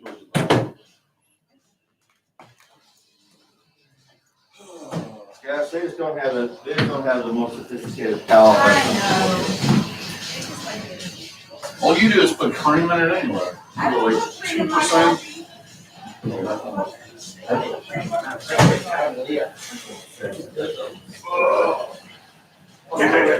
How we doing? Feeling better? Yeah. Here, this is one of them. Oh, nice. Yeah. And no easy way out, no trick at home. Chinese symbols for intensity, pain. LM for the Lake of Magic. Also, my wife's initials. And Right on. A lot of meaning in that little tattoo right there. All another packed in. one's right here. Ooh. So I got them where nobody. Right. Kind of you can keep them covered. Yeah. So Yeah. that one was a guy did it at his house. You can Uh-huh. imagine how it looks. It's a dragon. House party tattoos. Yeah. It's a dragon. It's got the claws. It's the ATA, which I was in the American Taekwondo Association. Oh, yeah. It's got the patch. And it's got the claws in the patch. And the date I tested for black belt. Oh, nice. Or I cheap black belt, but it's not. You can hardly make out the words. Or Yeah. whatever. Oldie but a goodie, is I think it? it was a $50 tattoo or something. So you can imagine what it looked like. Nothing close. More about the memento than Yeah. the artwork. Yeah. Nothing close to the That's a lot of tattoos. detail of this one. Right. Oh, Jess, I was going to bring a picture of my dog just so you could see. Because I had 3 German Shepherds. And that looks almost exactly like Max. Yay. You know, it's Meant just to like- be. I'll take it. Awesome. No, just, I mean, it's just the details. Just freaking amazing. Cool. Yeah, that's the fun part for me is putting in those fun details.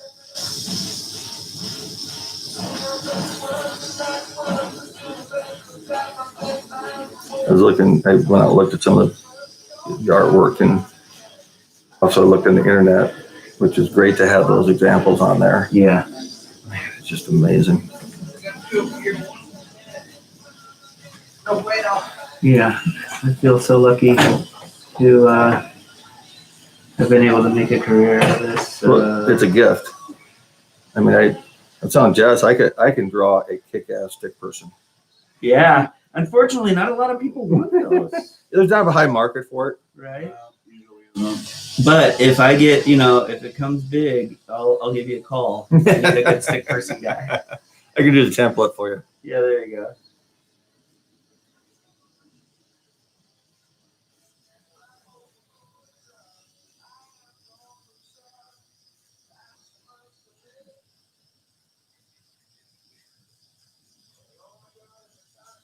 So was there supposed to be more snow on the way, or was that just No, a that little was it. hurrah for now? About 11 o'clock this morning, it was supposed to stop, and it did.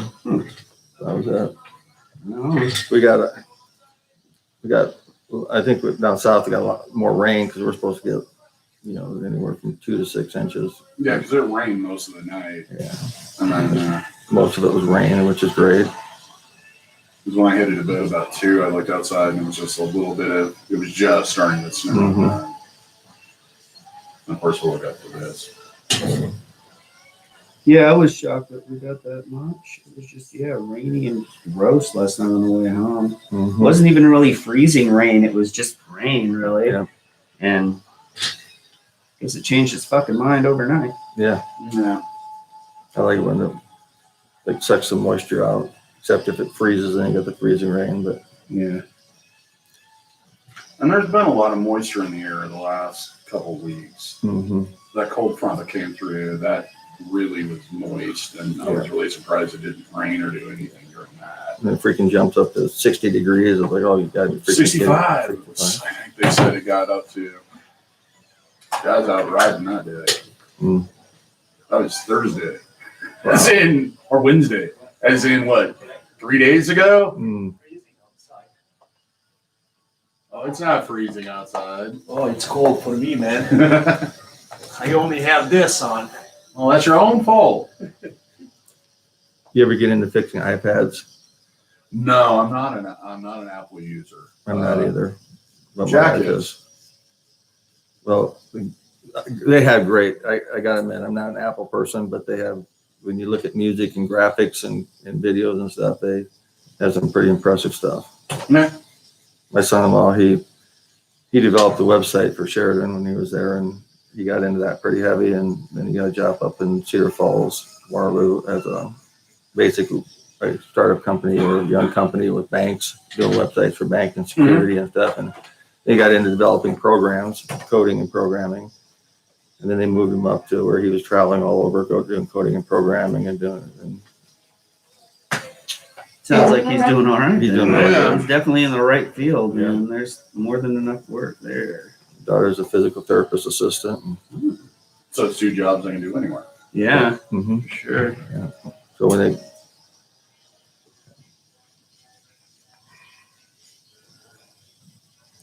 No, Apple, when I get on one, it annoys me because I've spent so much time on Windows and Android. And just basically because it's like, what? You can only do this one way? I mean, why can't you do it? And that just, my head can't work that way because I've spent so many years doing it the other way. my favorite software is Windows 2000. Because you could actually do stuff with it. Yeah. And it was more, you can do more management stuff with it. No, And- Windows 10 is probably the most stable thing they've had. oh yeah, it is. There's no way around it. By comparison to Windows 98 and some of that stuff, or what was it? ME? And XP. Oh my God, that was terrible. Yeah. Oh, And then 8 came out and people freaked out about it. And it's like, no, this is designed for people that are coming from a tablet into a PC. Yeah. It's not designed Is that when they started using all those boxes and stuff? Yeah. Yeah. And they had all the symbols, so it was more like a tablet interface. Yeah. oh, and they went to XP. It's like it was too touchy feely for me. It was almost like, but yeah, it's, and instead of calling them programs, they started calling them apps. And Yeah, they're trying to, just like Apple's doing, they're bringing all, the user experience between all the devices is they're trying to, make it similar. Well, they And- learned from Apple that all the money's in the software. Yep. And if you own the software and you get a little chunk of that, you're going to be fine. But if you're just selling the operating system, people buy an operating system, they use it until they can't use it anymore. Well, that's why you haven't had to pay for an operating system from Apple for the last 5-6 years. They're free. Yeah. They don't even charge you. And see, Windows 10 is supposed to be the last Windows. Basically, they're just going to keep upgrading it. You have to still buy licensing, or you buy it with your computer. Like when I built my computer, I had to buy a licensing key. My grandson's 14. He's gotten into the gaming and all that kind of stuff like most kids do. And so the computer, he was just using hand-me-downs. So I said, okay, let's build a computer. Yeah. So I took him through the CPU, the graphic card, the AUPs, and the graphic processor. And we talked a lot about it, and then we ordered the components and we put it together. Yeah, and it's a lesson everybody should learn. Oh my God! And then he I gave him a fan that I had left over, and so we put another fan in, and he had a problem with it. And so he called me and told me, he said, Papa, this is what happened. And I said, okay, then let's do some problem solving. So it was under warranty. So ordered another part, and I said, you want me to come up and do it? And I went up, and he already had it taken out, and I delivered the part to him. I said, you want me to go? He put it in himself and got it booted up. And just like a Chromebook, I gave him a Chromebook last year for Christmas, and he basically he broke the screen, like kids do, and I replaced hundreds of screens. Yeah. I said, okay, let's get online. You can order one for $40.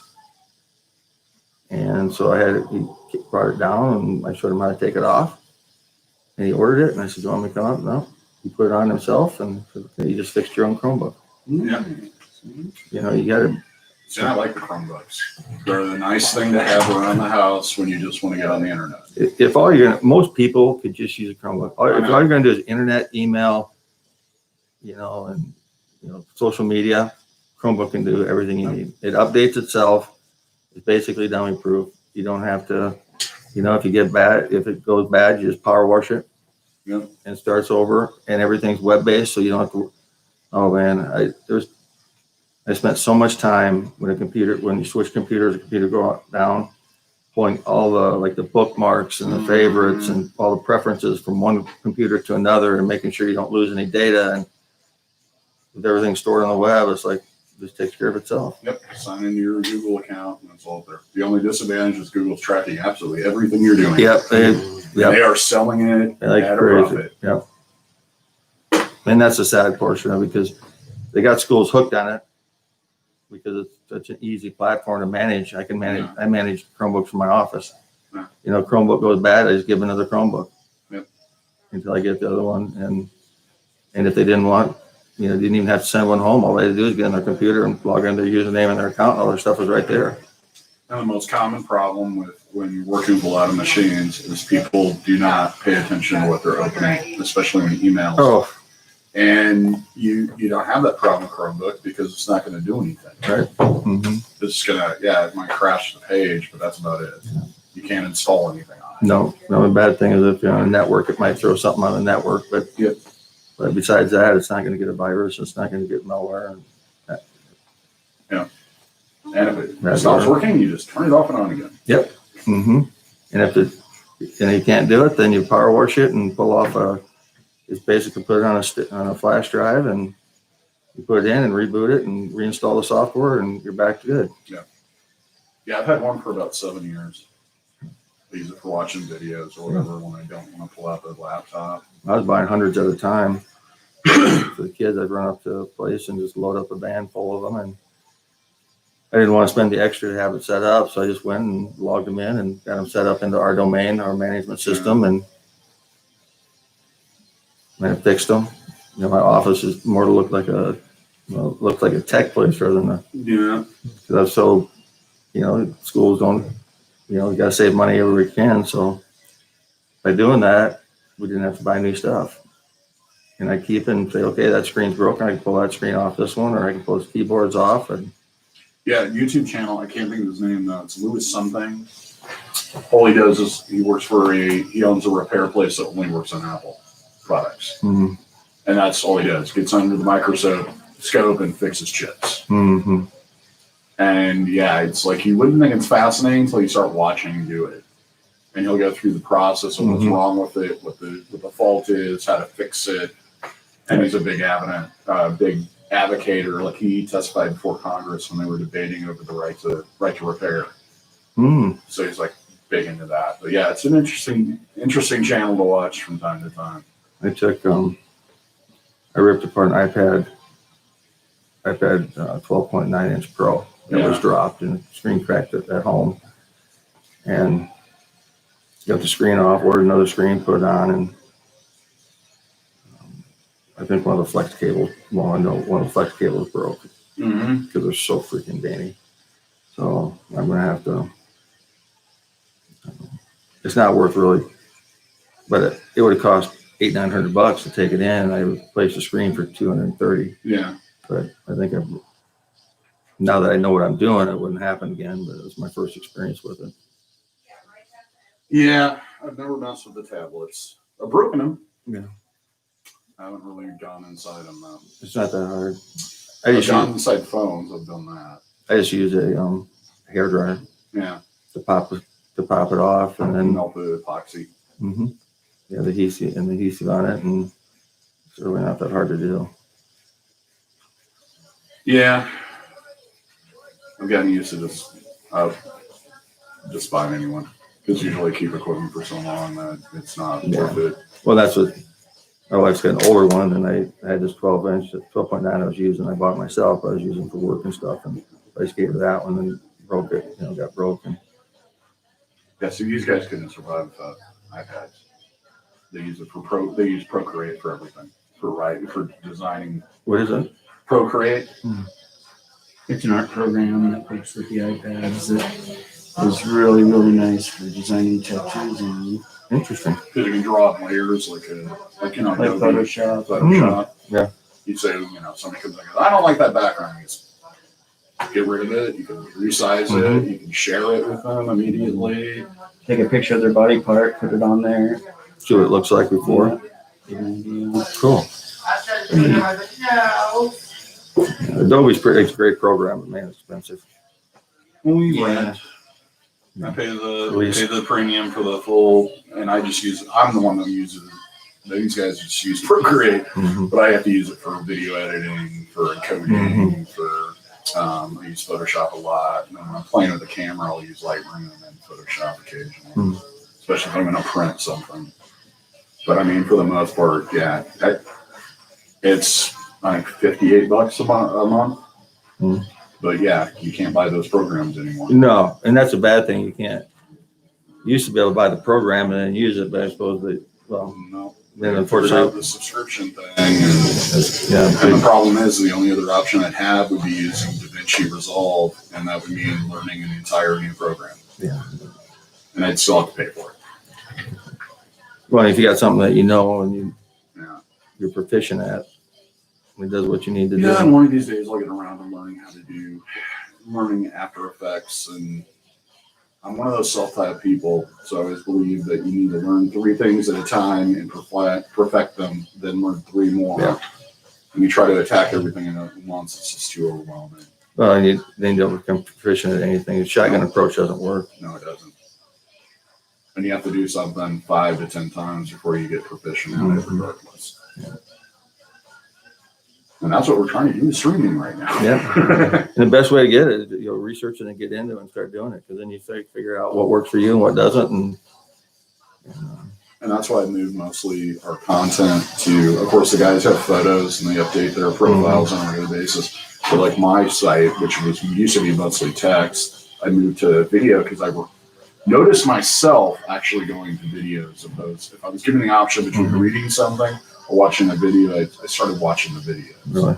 So I think that's really the way things are going to eventually get. So You got old school people like me, because I like to read the steps and everything and analyze it. And honestly, I work on my own stuff, my own skid loaders, and I work my cars, and I do watch the videos, because I can see what they're doing and how they do it, and a lot of DIY stuff, just to find out what mistakes and if there's an easier way of doing it. yeah, because you come across methods you never thought of. Oh yeah. Well, it's just like you can go out and buy the expensive rust breaker, for Yeah. bolts and stuff, Yeah. or mix acetone and automatic transmission fluid half and half, Yeah. and it does just as good or better. Was it Coke they used to suggest? That's what my dad used to use. Coca-Cola will get the Rust off. rust and eats shit off of the terminals on your battery. Mhm. Yeah, and that stuff, that's farm boy knowledge. Yep. That's what that is. Yep. That's Growing where up that on a all farm. came from. You want to talk about the roots of DIY? It's American farmers and the pioneers that settled in farms in the first place. Mhm. Those guys could do anything. Because they had a nothing. choice. Yeah. And you had nothing. You don't have money to go out and buy, and it Yeah. wasn't available, but you figure out a way. Do trial and error.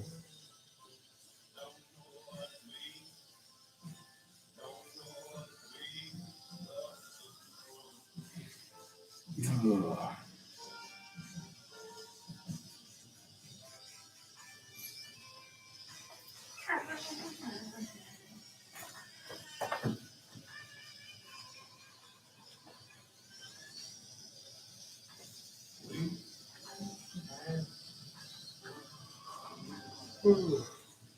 Oh, my goal is to get this to the point where I never have to babysit it.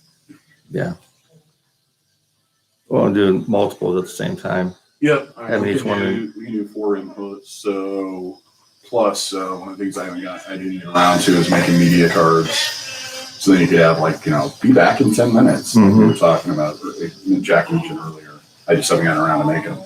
Yeah. And lower thirds and all that stuff. There's a little clock on there that count down. So And you can do micros or macros, I think they're called, where you can do multiple steps.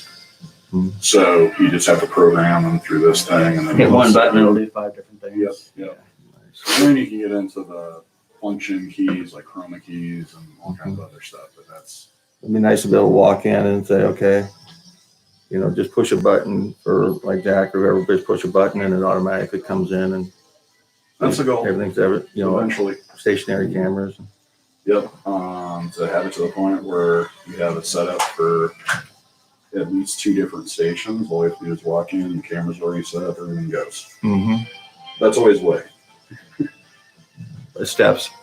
Yeah, it's a slow expanse. I started out working on a outdated, terrible laptop and a little Sony MD1, and we've grown from there. So it's and I'm always learning something new. And yeah, it gives me an excuse to spend money on the toys. Yeah. Especially my toys you use every day. Yeah. I think I want to change the design. Blowtorch. The Yeah. belt sander. I got one at home. Well, great. That'll save you a little money. You can go home, DIY this fucker right off, and then we'll put something else there. What's left of the charge skin. Right. Yeah. Right on the bone, maybe we'll have to cut that. Let's put a giant black box there. Yeah. We'll make the star work for you. Yeah. Don't try this at home. No, we've been at this YouTube thing for about 2 years almost. Right? Or 3 years. Well, yeah. Did we start right when we? It was a couple of months after we. But yeah, opened the pretty new much studio. soon after. And we just crossed 26,000 subscribers. Yes. Probably 26,001. So. Well, I think it's a little past that by now. That was last night, I think. It's funny because I'll look at it and go, oh, wow. And then I'll forget and I'll look at it for a while. Mhm. Oh, wow. People like us. They really, really like us. People come in, say they see it on. Yep. We're starting to get people that are coming from out of state because they've seen either my video or one of these guys' tattoos. So it draws, it's a form of advertising to a degree. Oh, yeah. I know that a lot of people benefit, especially from the information and how-tos and more of the educational that are completely outside our market. But it keeps this thing alive, and that's our main goal, is to keep the art going and moving and progressing forward. because there was And people- educating the public. Yeah. And that's a big thing. Getting tattoos and how to get a good one. All that. simple things. You know, it's not the kind of stuff your mom teaches you. Well, Depending on your mom. Well, it depends. You can go and get probably a bargain basement one, Oh yeah. but you get what you pay for. That's why it's so important for something that's going to be permanent the rest of your life, to make sure that. I'm sure you know as much about it as Mhm. you can going in. As I always say, just I don't care what you do with your body as long as you know what the risks are involved, Mm-hmm. and you're willing to live with the outcome.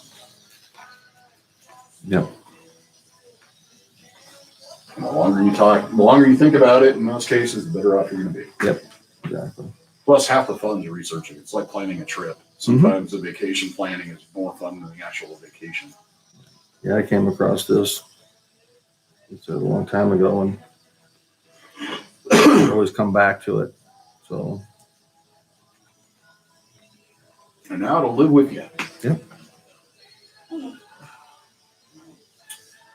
gonna make some tea.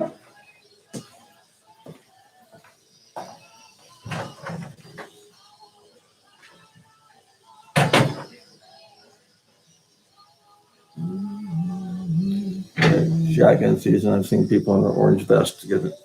I stopped and got gas. What now? It's shotgun season for deer, so I've seen people in trucks with orange Oh, their vest best on. Yeah, I've seen Mhm. some legs sticking out of the back of pickups on the way in.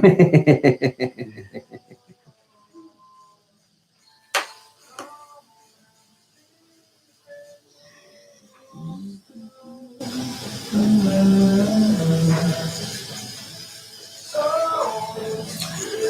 So what's the care on it? What do you? You'll leave with a bandage on it. You just leave it on till you get home. You won't be bleeding really or anything like that. It's just kind of a barrier to keep the world off of it while you're getting home. Then once you get it home, just take the bandage off, wash the tattoo, a little soap and water. Just gently wash off any ointment or dried blood or anything like that. And then blot it dry. Always just gently pat it dry. Mm-hmm. And then I recommend using Aquaphor. Yeah, Aquaphor on it. It's like a hand lotion. You can get it about anywhere. Just to keep it moist. Yeah, and not too moist. You're just trying to keep the scab kind of pliable. So if something brushes against it or something like that, it doesn't pop off too soon. Because the scab is kind of protecting your tattoo until the skin closes up over around that ink. So you need that scab there to protect it. And if you pull it out, you can sometimes pull ink out of your tattoo. So you want to be careful. Just let it fall off. Yeah. Just let it do its own thing on its own time. Just keep it a little more comfortable with the Aquaphor. Stick to showers, no Mm-hmm. bathtub, Yeah. anything like that. Or hot tubs or anything. Right. Just like an open wound. Yeah, it takes about a week to 10 days or so for it to heal up.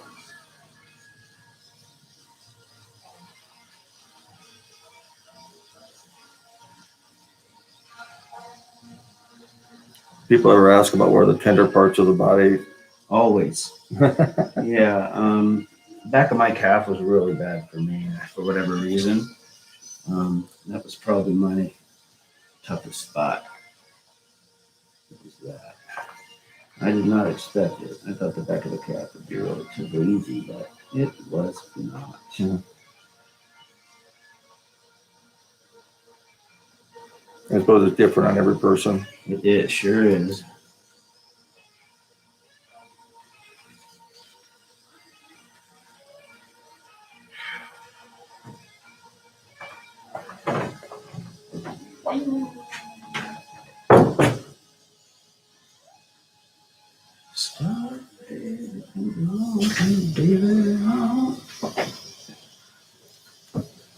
I never expected that. Never expected my hand to go down, but I guess in that angle. Yeah, I'm pushing down on all those veins and stuff while I'm tattooing, so it slows things down. So this side's pretty much done. Pretty close, yeah. Wow, that's Yep. cool. Yeah. Moving on across. Like an inkjet printer. Yeah. I love it. Relax. Slinking down so it's Yeah, whatever's comfortable for There you you, go. I can adapt and override.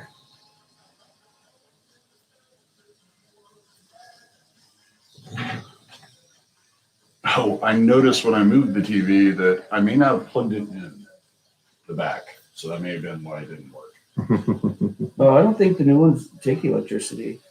No, they're solar powered, aren't they? Well, I think they run off dreams. Yeah, probably. Yeah. Because I did plug it into the power strip, but I don't think I plugged it in the back. Yeah, that might make a difference. Yeah, so so I'll plug it up aspirations. later.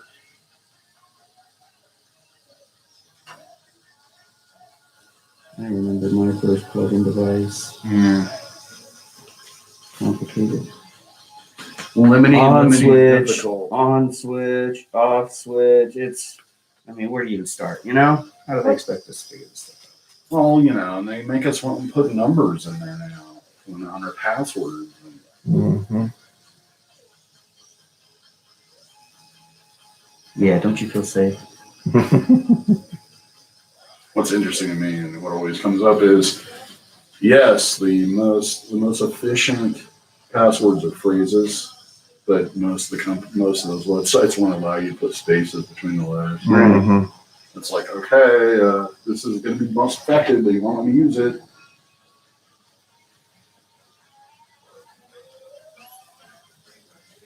I think of how you.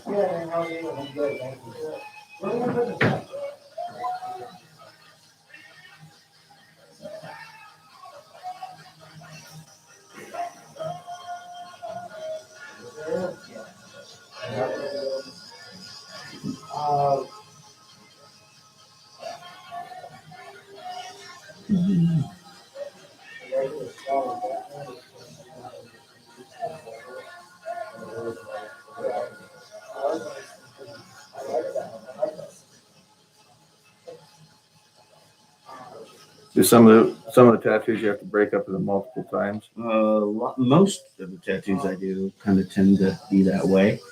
I'd say at least 60 to 80, somewhere in there percent.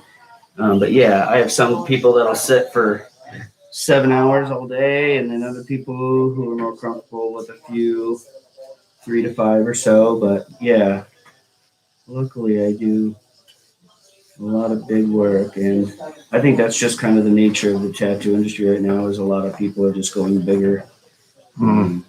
So Yeah, like holdbacks or whatever. yeah, they almost people just start thinking that they will get a sleeve, where before it was like, oh, I'm just gonna get one or whatever. Kind of addictive. Very, yeah. That's kind of the known joke going in. People that say they're just gonna get one. That's like a person saying they're only gonna have one when they go to the bar. Yeah, exactly. How often is that? And at 2:00 they're still ordering. It's like, oh man, I can't get just one more. Yeah, each one makes me feel a little more like having another one.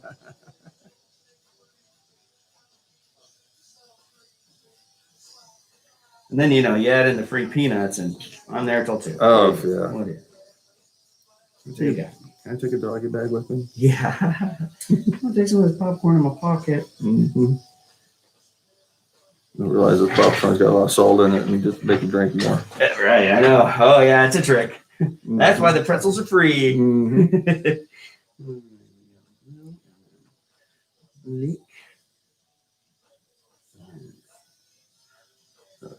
Blue and black and white and black and okay.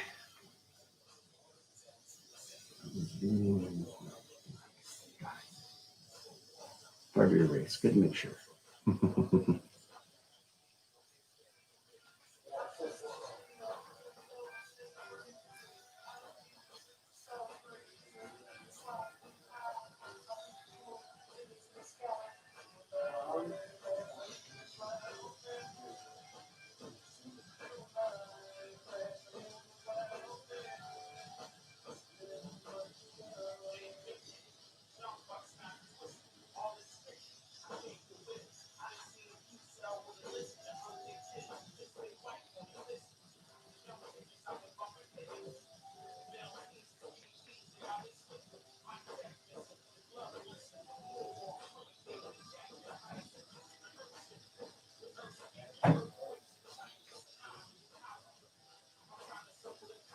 you want a bigger set of antlers, I can bring you one. Oh, I'll take body parts.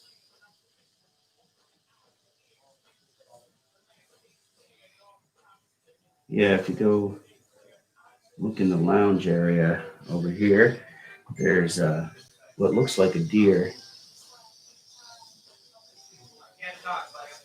I call it a beer. It's a half deer, half boar. So it's a deer, but it's got tusks and a pig nose. It's pretty cool. You ever do skull mount or skull stuff? Like tattoos? No, I'm thinking like that's kind of big now where they'll do it's like a European thing where it's basically just a skull and the antlers. Oh yeah, the mounted on the wood or whatever they call that, like a European mount or something. Yeah, and then they do like different designs on them. Oh, Yeah. No. Oh man. I think I've seen stuff like that, but I've never. I don't have anything. I think Wesley was attempting that for a while. He got some skulls and his Dremel and was kind of carving around on them. The bad part is you need ventilation because bone like that, powdered in the air, not only is stinky, but you don't want to inhale fucking bone powder. I was just thinking if I put down another buck, I'll just take it all, clean it, and then you can like paint it or design it, because they paint them and stuff. Right. And make a kick-ass. Yeah. Now she used to have a beetle pit. I don't know if she does anymore. They're cleaning off the bones and all. Oh yeah, because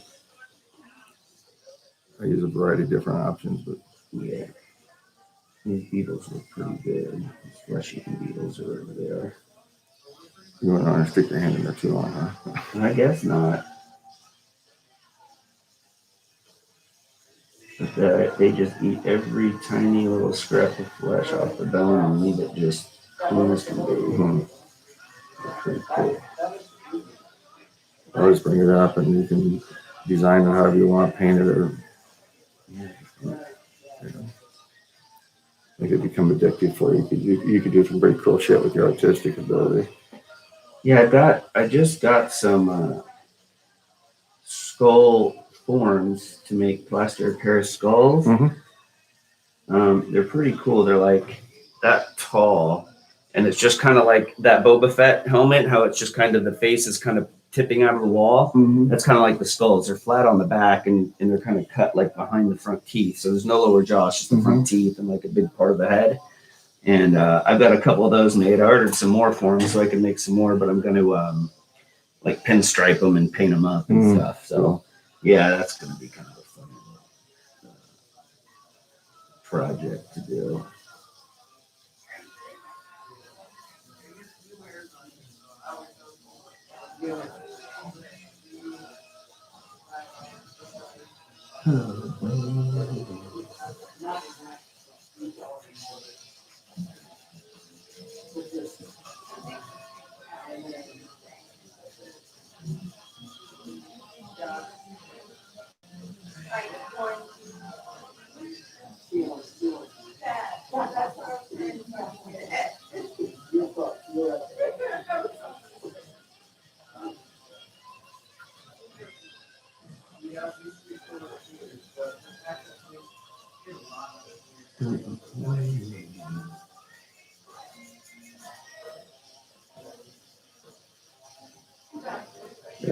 I've seen some really freaking intense designs on them. What, skulls? Yeah, just the deer, like a European. The European mounts people do just the head and the antlers. The skull, the head, and the antlers, but they've taken it to a whole nother level where they will paint, design it, and Do custom paint jobs. Yeah. Really fancy. Yeah, you could do some cool hunting scenes or outdoor scenes and stuff on them. About anything, I guess. Yeah, my stick people wouldn't look like that. Oh, you could start a whole new bag.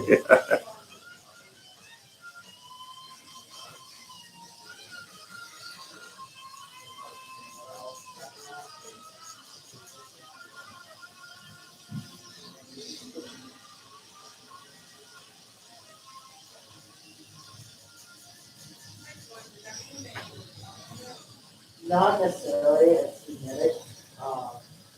So I didn't actually get that specific. Before sister, she got it.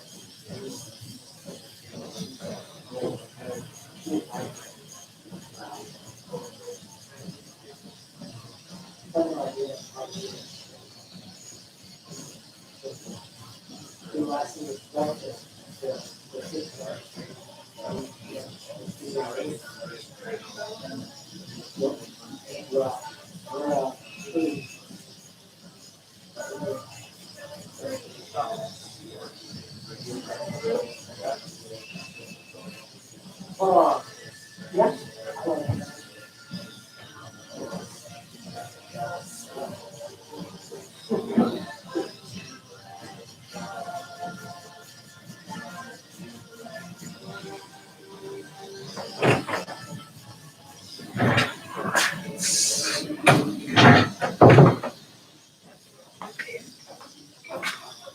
You want me to move here?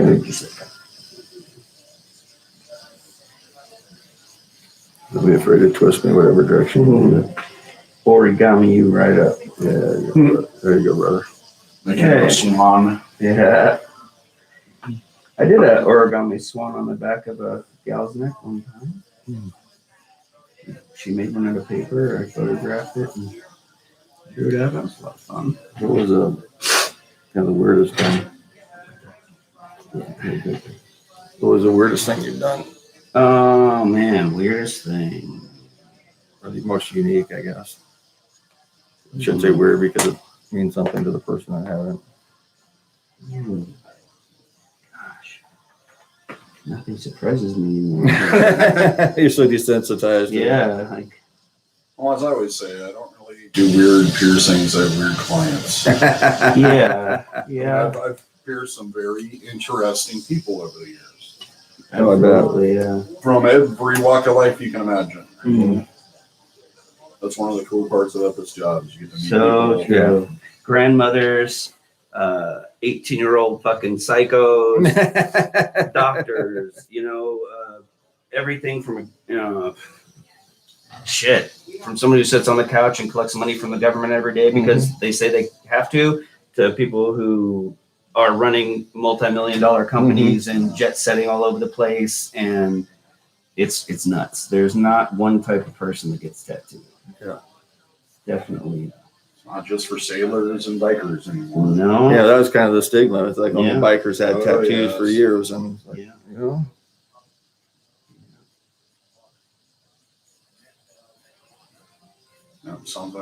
Mainly because of the stigma that started after World War II. All those guys coming Yeah, out. they came home with all the tattoos. And Yeah.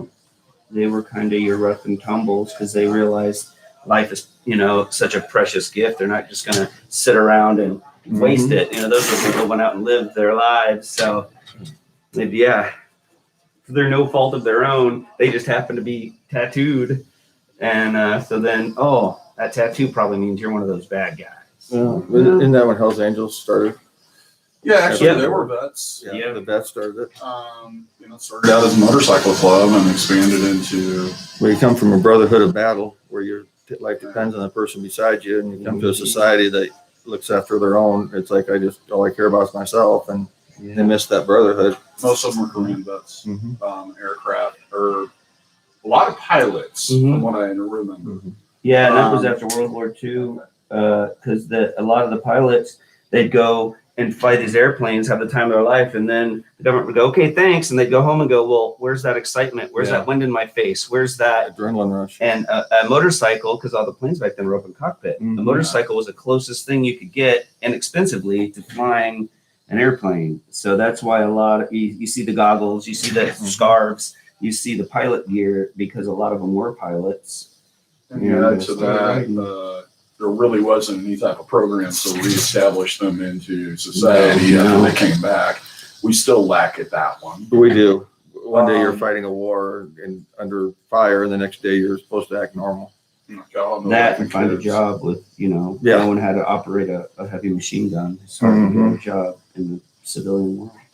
And when you are skilled and could get a job in the civilian world, they won't give you credit for the training you have. Mm-hmm. They've been working on changing that, and then I heard nothing more about it. It's like it just vanished off the face of the earth. I'll hire a vet before. I mean, that's a high priority for me, and it always has been. I didn't serve in the military, but I've got relatives, but I have a lot of respect for veterans. Yeah, me too. Without them, who knows? You know, just We wouldn't have it. Yeah. It's definitely doing something I'm not willing to do. Yeah. And that's, you know. That's how I look at like undertakers and shit. It's like it's not a job I'd want to do, but thank God there's people that do it. And, you know, those in law enforcement, Mhm. those that are in the medical field, and a lot of various other dangerous jobs, firefighters.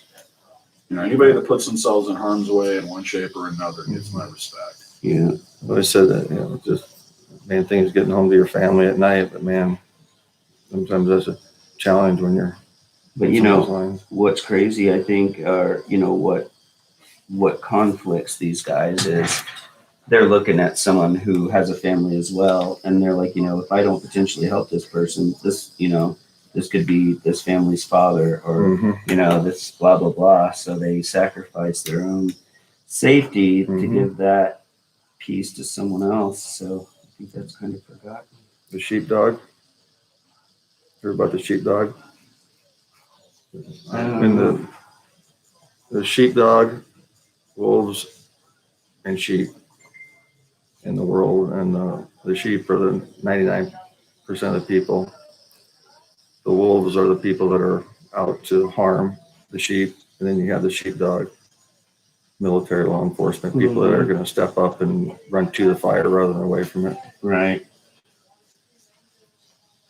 I was going to put that on somewhere. That's why one of the reasons the dog's on there for the sheepdog. Nice.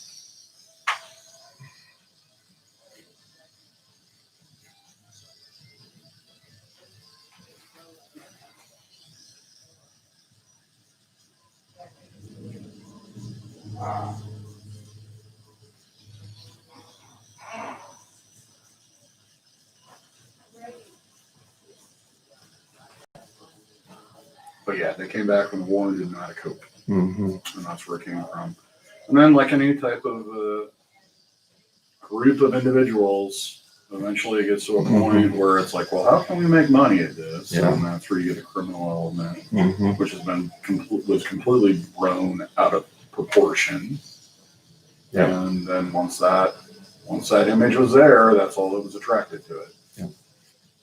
Then the reputation started, so that's who would. Yeah. You get things like Audemars, where they, you know, knifed that kid at the Rolling Stones concert. And once that happened, there was just no stepping back from that. Is that when there was security? Yep.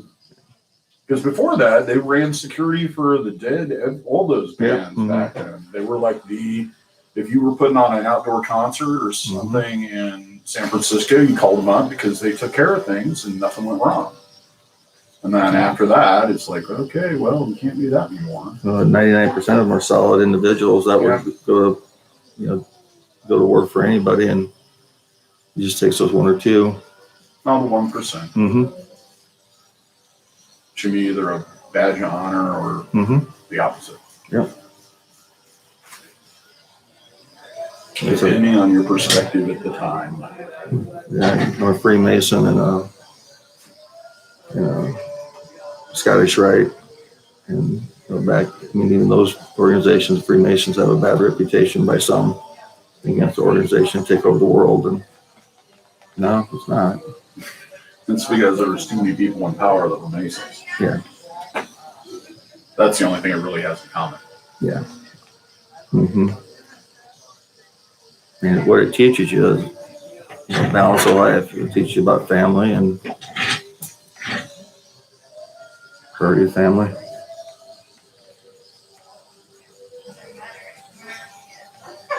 And without Masons, we probably wouldn't have this country, because it was one of the few places where you had free speech in Europe, and people could discuss things like, hey, can't we run a Republican democracy? Mm-hmm. Do we really need a king? You know, that was the only safe space to do that. That and taverns. Yep. That's why taverns are important in the history of this country. Oh yeah. And the Masons. That's what. Yeah, there's so much.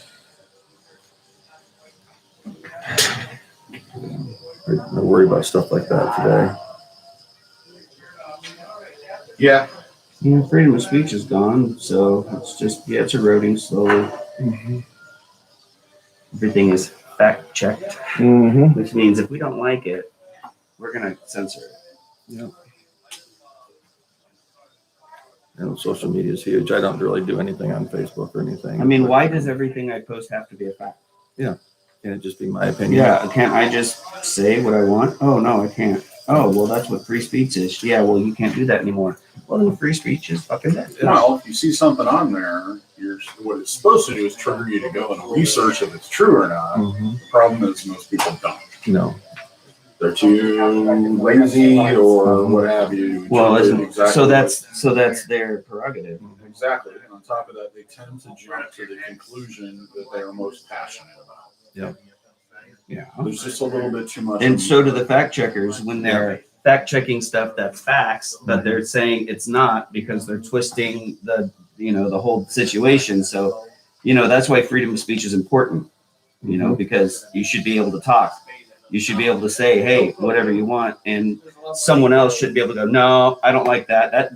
That might make someone think a way that I don't want them to think. So no, I can't let that happen.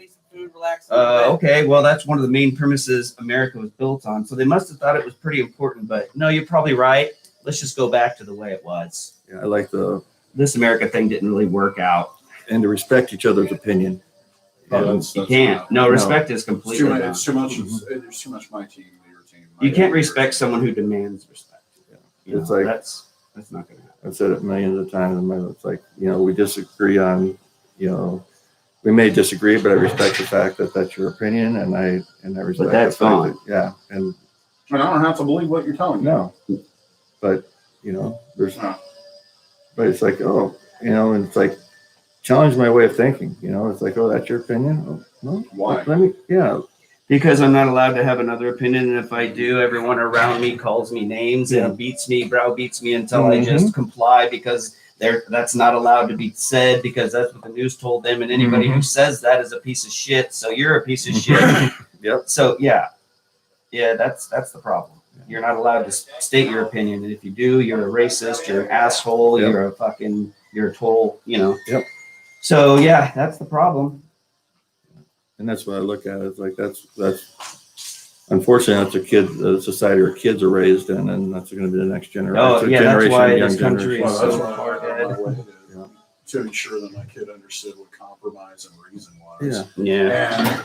And there's no to how to compromise. research stuff himself. It's Like, my oh, way. What does that mean? Well, here, this is how you look it up. This is how you go about And having, deciding whether or not it's true or not. and having a conversation without yelling at each other and Yeah. names, and it's like, just But you're talking about people that have never had consequences in their life ever.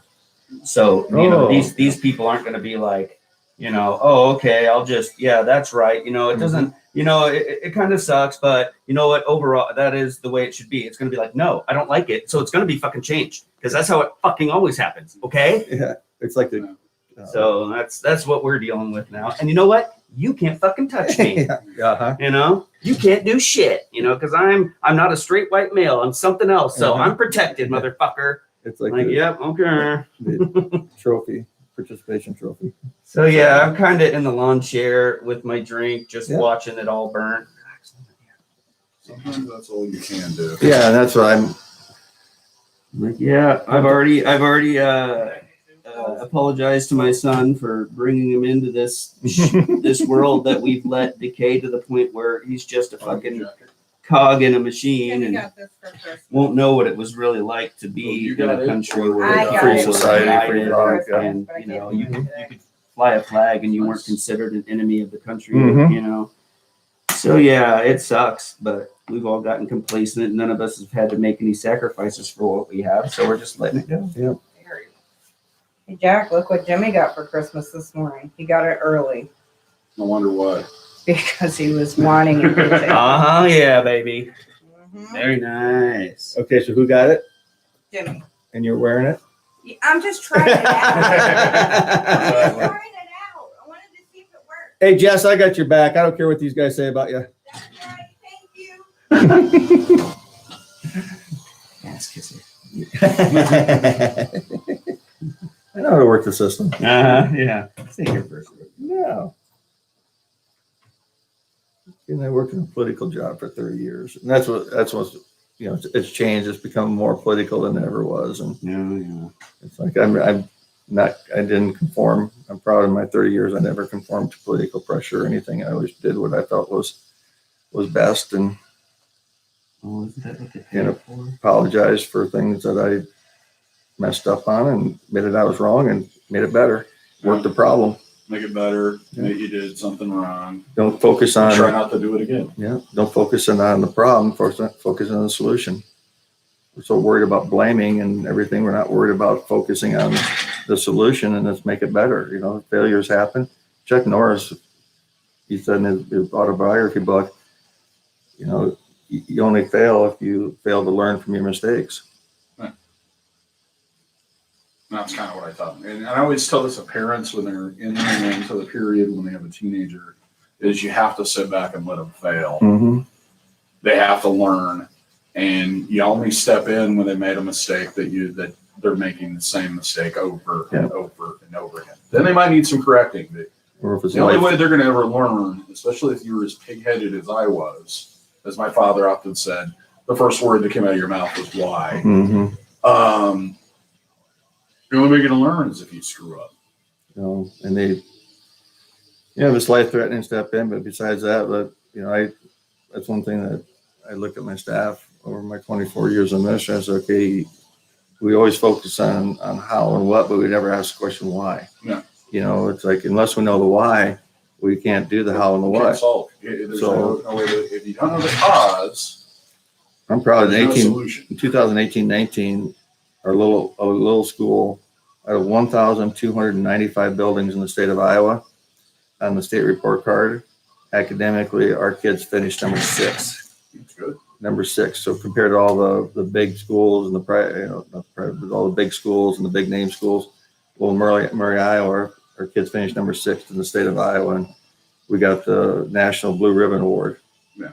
In 2018-19. They just awarded it this year, but I'm really proud of that because it shows that it doesn't matter where you're at. If you're not, and we always had high poverty, 50% plus. It doesn't matter what walk of life, kids can learn. Yeah. If given the right environment. It all comes down to having teachers that are passionate, Exactly. administrators that are passionate. Mm-hmm. Yep. I came back from Colorado, from Columbine. Yes, sir. Frank, who was the principal in '99, he did a D-Link and put Yeah. Columbine Rebels in every kid. So I brought that idea back and asked Frank if it was okay, and he gave a blessing. In fact, he even FaceTimed with the kids when we started off for about 15, 20 minutes. And anyway, I came up with a D-Link that says Mustang Family, Yeah. because it's Murray Mustangs. And every student got one of those links and signed it. And I don't know if they're still hanging there, but it's been gone since June 30th, but they're hung around the cafeteria. And every new student, staff member, whoever gets one. And I invite people in the community that did special things for the school to do it. And at graduation, I give each student one. And for decades, I've always said, we laugh together, we cry together, we share our triumphs and successes, and we share our tragedies. And then I added, we'll be forever linked to the Mustang family. So every student that graduated got one, knowing that no matter where you are in life, you're always part of a family. You're never alone. Kind of going back to like the brothers coming back from the wars and things. And I don't know if they still do it or not, but Yeah, I mean, a lot of it comes down to just, like I said earlier, letting them know and making them aware that this is not a long-term condition. mhm. It is a short one. Yeah. And sometimes it's hard to have that perspective and have somebody, you gotta have somebody there that does have that perspective to go, hey, come on, hey, Yeah. this guy that's giving you a hard time, you're not gonna see him again No. for the rest of your life. And it makes you stronger. I mean, Yeah. the world is not, it's not about sunshine and roses. That you're gonna deal with adversity in your life. You're gonna deal with people that are asses in your life. Oh, yeah. You're gonna deal with shit that happens in your career or whatever. You need to learn, have coping skills to be able to deal with those things so that you don't have a meltdown. Getting close. Pretty close to getting that blue in there. Just blending this white up into here. Awesome. Yeah. I could probably done it one-handed, but that's fine.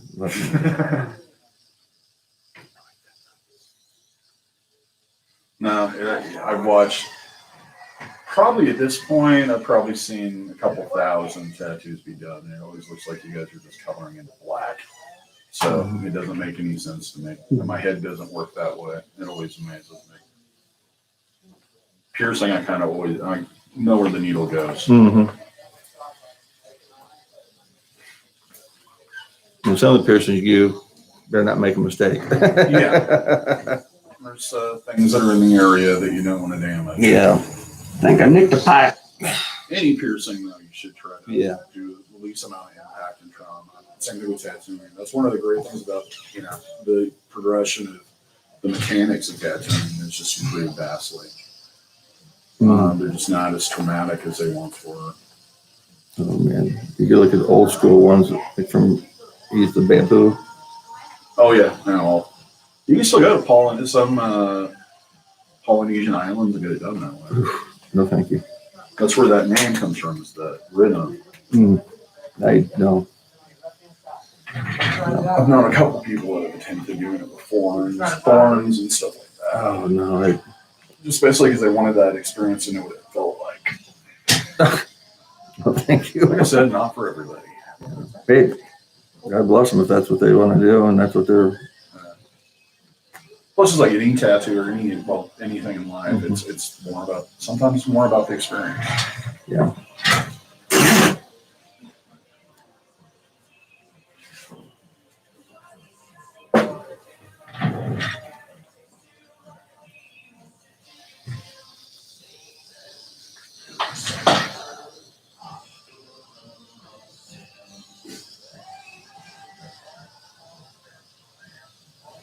So you put this, it's live right now, but you put the whole thing on or just edit And it out? basically, once it's being recorded to the YouTube server, so once it processes it, it'll take a couple hours usually.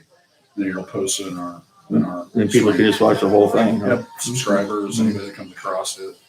Hmm. I'll probably go in and try to fix some of the tags a little bit better. As far as, so it's easier to find. What's the only thing I'll probably change is the description and that sort of thing. I'll say, my God, that old crippled guy sitting in the chair.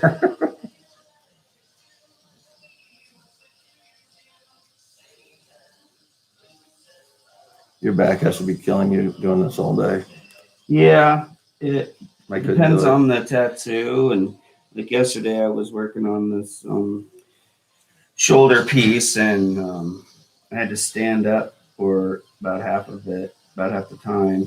He was a taller guy, and just leaning over, standing up for hours. Yeah, a lot of it comes down to having to adapt to the size of the person. Yeah, I bet. You kind of feel like a spider monkey sometimes. You got to kind of clean them all over. It's almost like you need to, when you do your consultation, to do a picture. So that way you know going in what you're looking at, so you can mentally prepare. Or sometimes that'll happen sometimes. If I have a consultation, I'll take a picture of the area, so I have a. he would have ran if he saw me.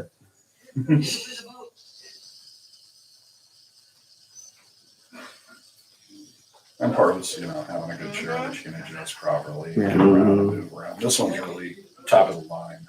Yeah, I've seen them. Yeah, it's comfortable. I mean, Yeah, obviously with no like, matter what you're sitting in, it gets uncomfortable. Depending on who you are, eventually. but I mean, I've got 3 discs welded together. Yeah. I've got 2 hip replacements, 6-7 weeks. And if I can sit this long, it's good. Not doing too bad. It's good. No, it's not nearly as bad as taking an airplane flight. I would much rather get tattooed than fly in an airplane commercial. I mean, we're going on.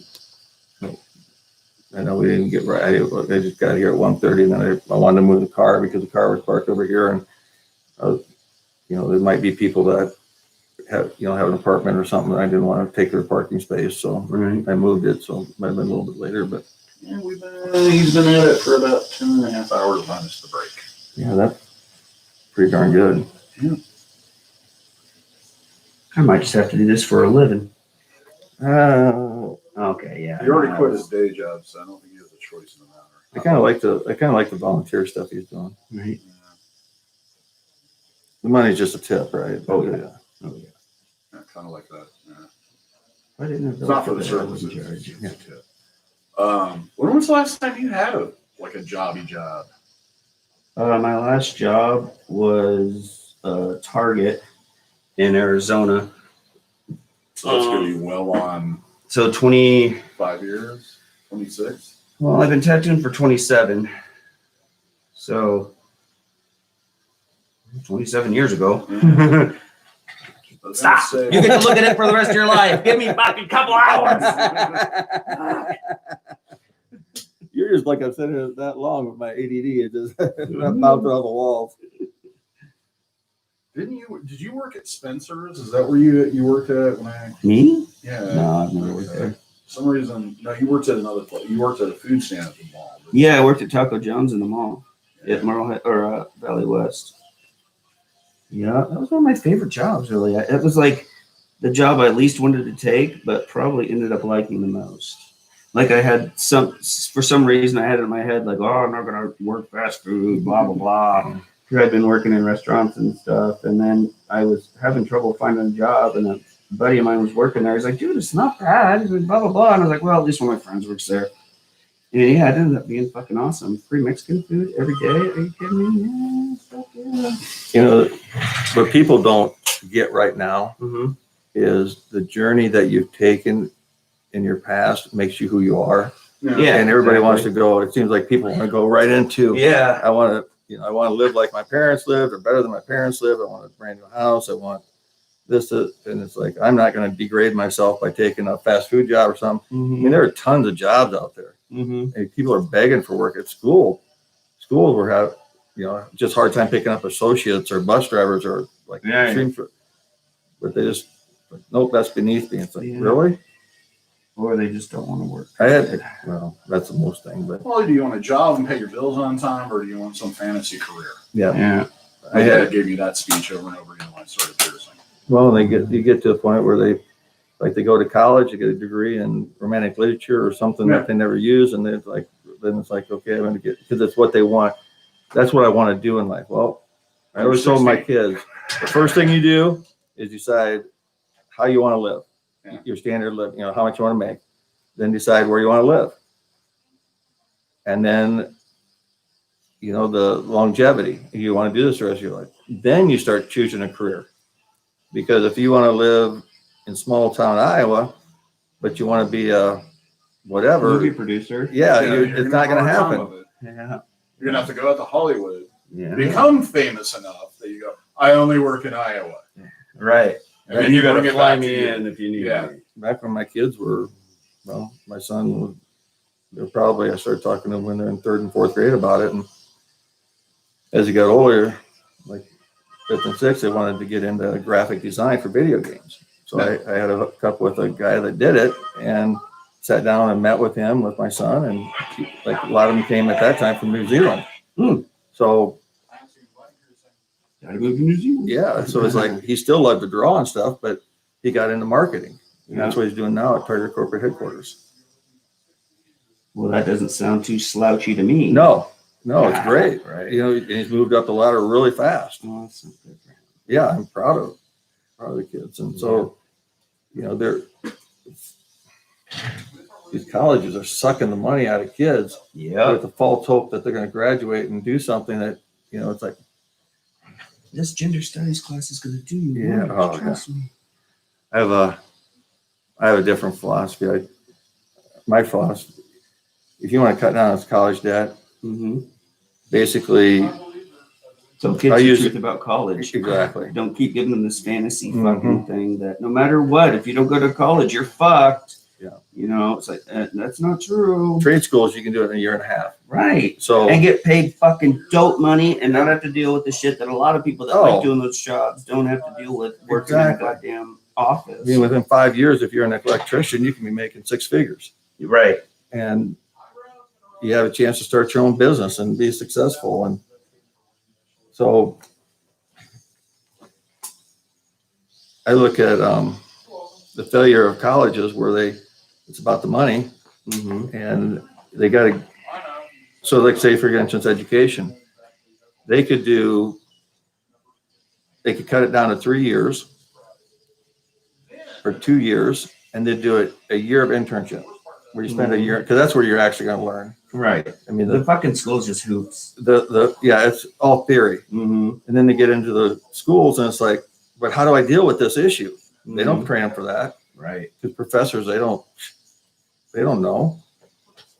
The same thing with my master's and specialist degree.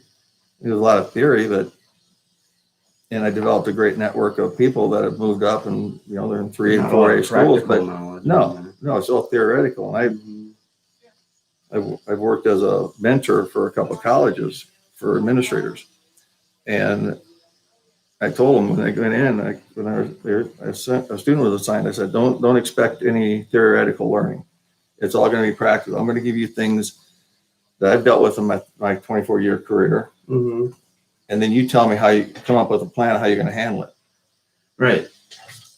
Because when the shit hits the fan, there's nobody there. The theory only helps so much. Yeah. And a lot of these people that have the theories and wrote the books and everything, they've never been in education. Mm-hmm.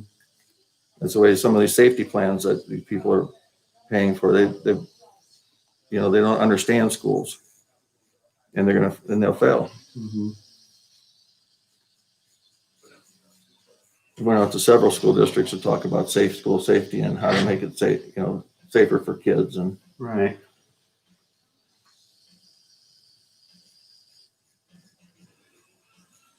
how to be proactive rather than reactive. Don't wait till something happens. Mm-hmm. Yeah, sometimes that can be the most important thing. Just, stay on top of it. You don't have to deal with the problem. You fucking chop it off at the knees.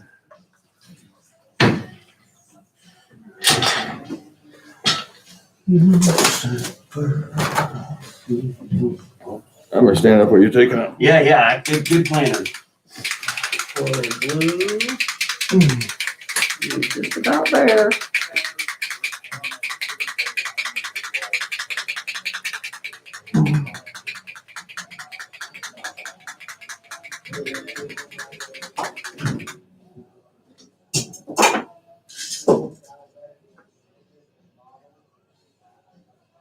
That is freaking awesome. I'm glad you did.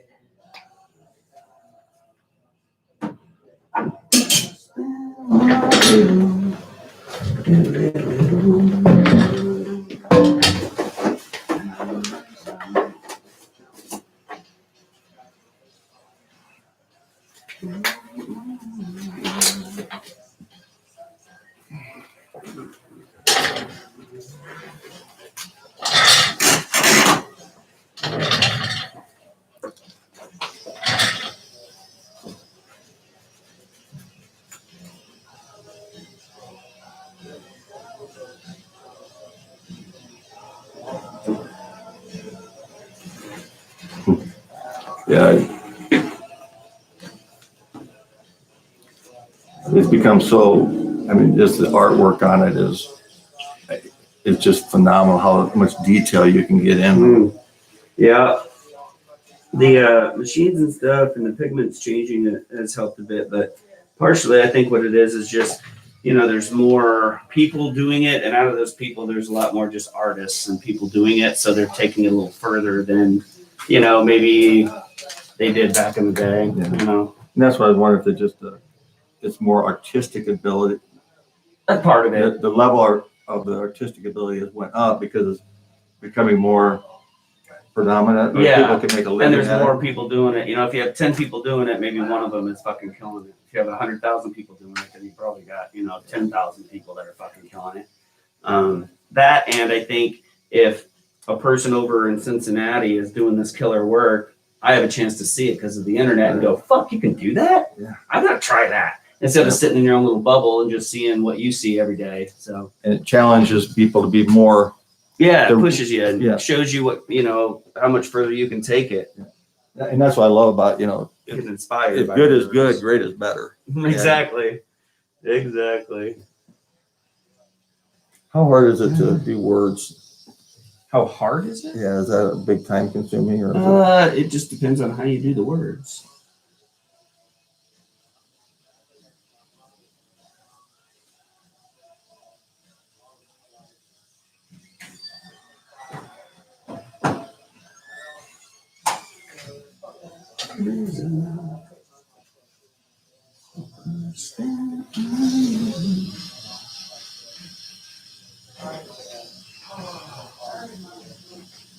I just wondered if I put ignore and override, if that's going to be if that's a big thing. How do you want it? Where do you just kind of like want it in cursive, like underneath? Whatever looks good. Kind of like- whatever will work. Maybe across the top. If Try to be that's, still. oh, I'm sorry. Yeah. Remember me? It's all about you, isn't it? Yeah, right now it is. Well, only if you want your tattoo to look good. If you don't care, then I've been stressing about nothing.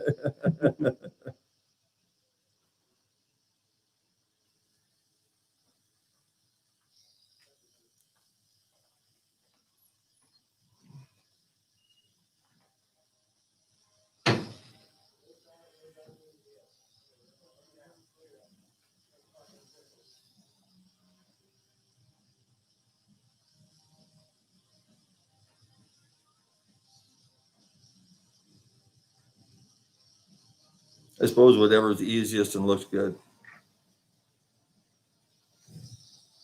I mean, whatever. Maybe kind of arched over the top of it. Mhm. Cool.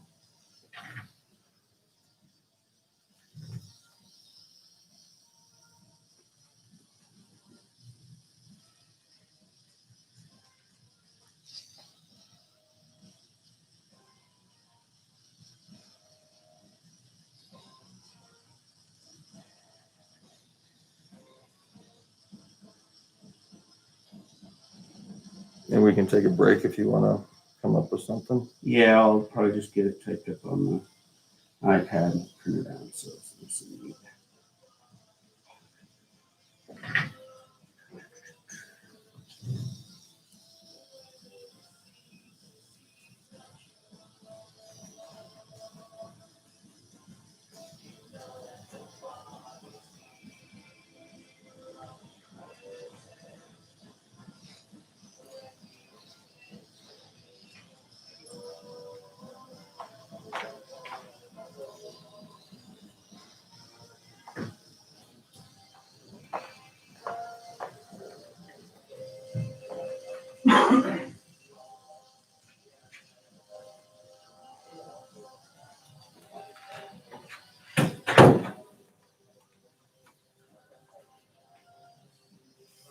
I like that doesn't have, I mean, the blue sets it off, but it's not like as much blue as in there. Yeah, like I said, it's like not doesn't get too tutti fruity that way. Mhm. Look too like. Ooh.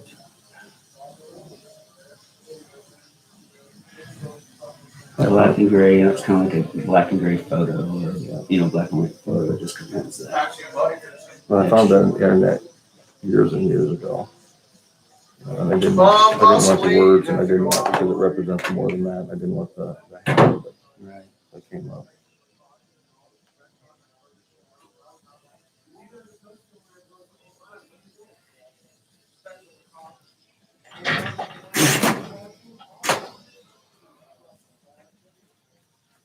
What's that solution? Just water? Or It's called green soap. It's just a medical type soap I've used ever since I started.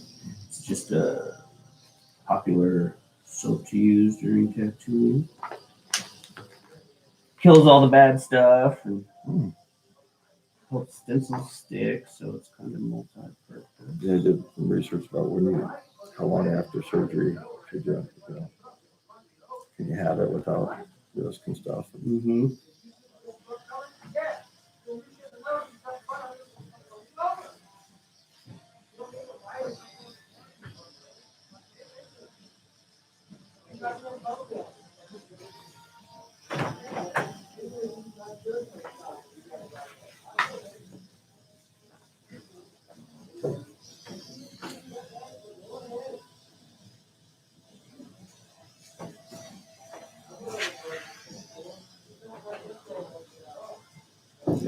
at this point, but I don't care what people think anymore. Yep, I'm with you. You can't change what other people think. or do. I respect what they think, but I didn't change. It's never changed who I am.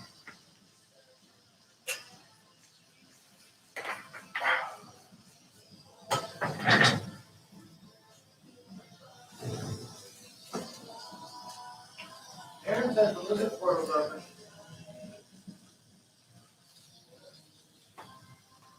Aaron said the lizard portal's open. Talking about the lizard portal again. Who's he talking to? Like Aaron?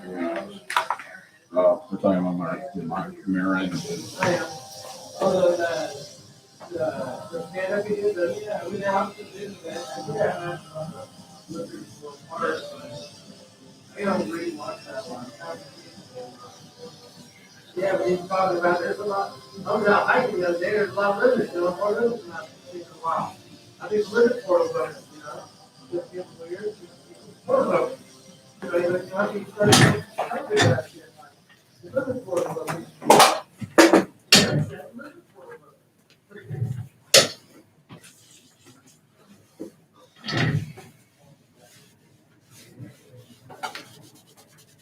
Whatever, they're here most of the time. They're not going to disclose it, so they want.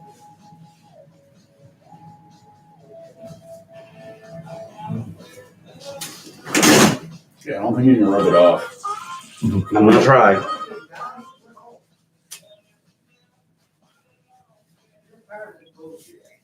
Okay, and it was, what is it? Ignore and override. Ignore and override.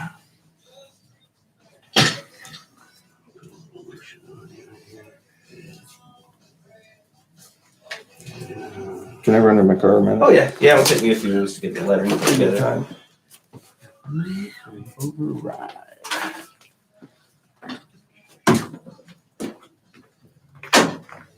Taking a quick break. We're gonna add some lettering.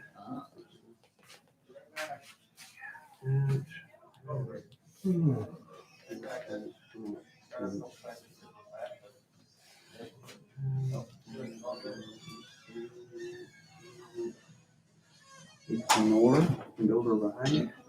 Yeah. Ignore and override. Right. Marin says the lizard portal's open. What does that mean? I don't know. Nothing? Come on. I thought I'd get a laugh out of that one. I don't know what the lizard portal is. He talks about it in his stand-up. Yeah, Mark Marin stand up special. He goes, just start telling people, Marin said the lizard portal's open. So they can look at you and go, what the fuck? Oh, What does that mean? Exactly. override. That's override. Or is that two? R-R-I-D-E. Yeah. I always thought it was two Or- words. RIDE. Doesn't look right. I'm gonna Google it. Says the guy that has dyslexia. How do you spell override?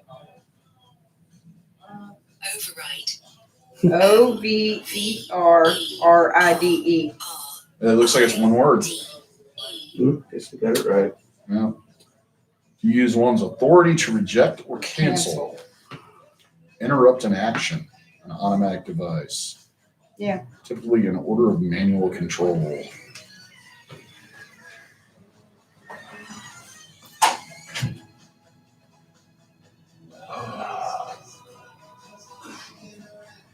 Pretend and be my I friend. wonder how much battery's left on that one.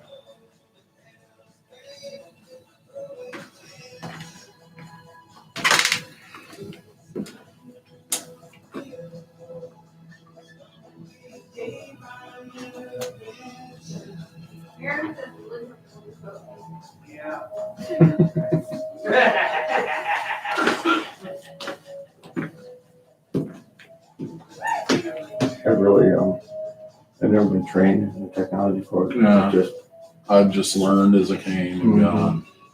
Yeah. And the internet's just insane as far as finding stuff. Right? Yeah. I'm totally self-taught. And it's just like, you can, when you learn one thing, it just works more to learn. And You never get to the end of it. no, you don't. And it's amazing. I mean, I researched till 2:00 in the morning about iPads last night, about how to fix the iPad and how to.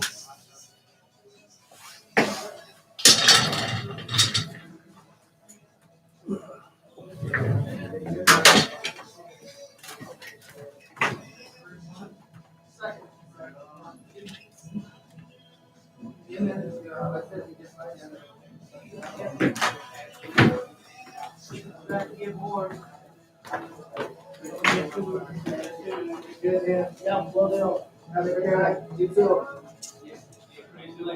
That's how we'll do, man. I'll do one. He got it. Okay, So guys. you've already paid the deposit, and that's all it is. Okay. All right, awesome. Thank you. Don't need to turn anything else. There we go.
You guys all done? We're adding a little bit of lettering and then you.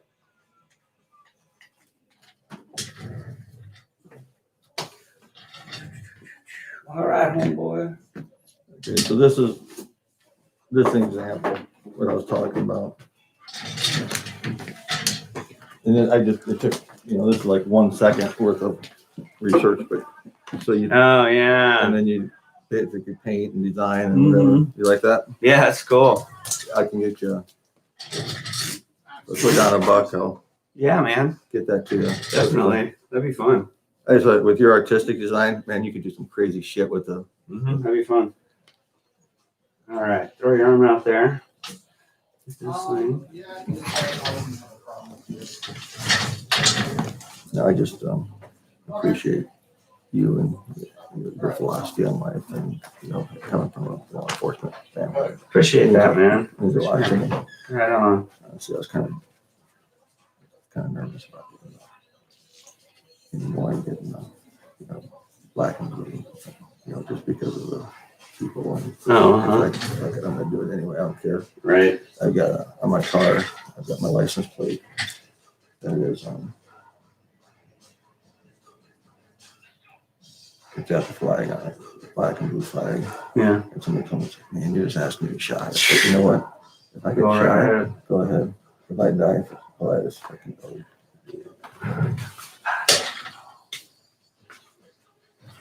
Yeah, that, like you said, nobody's gonna change who I am. No. Okay. So, I'd rather die from who I am than especially not through intimidation. Like, exactly. if you're trying to change me, that's the fucking last way we're gonna get it done. Exactly. Yeah.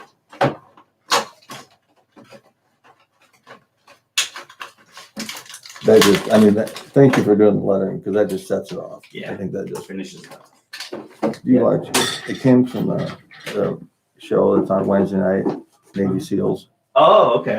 and I figured it was some sort of military Yeah. credo or something. he talks about ignore and override. So instead of dealing, and I'd look at that, instead of dealing with the problem or worried about the problem, ignore and override. Right. Just think past it to, Mm-hmm. I like that.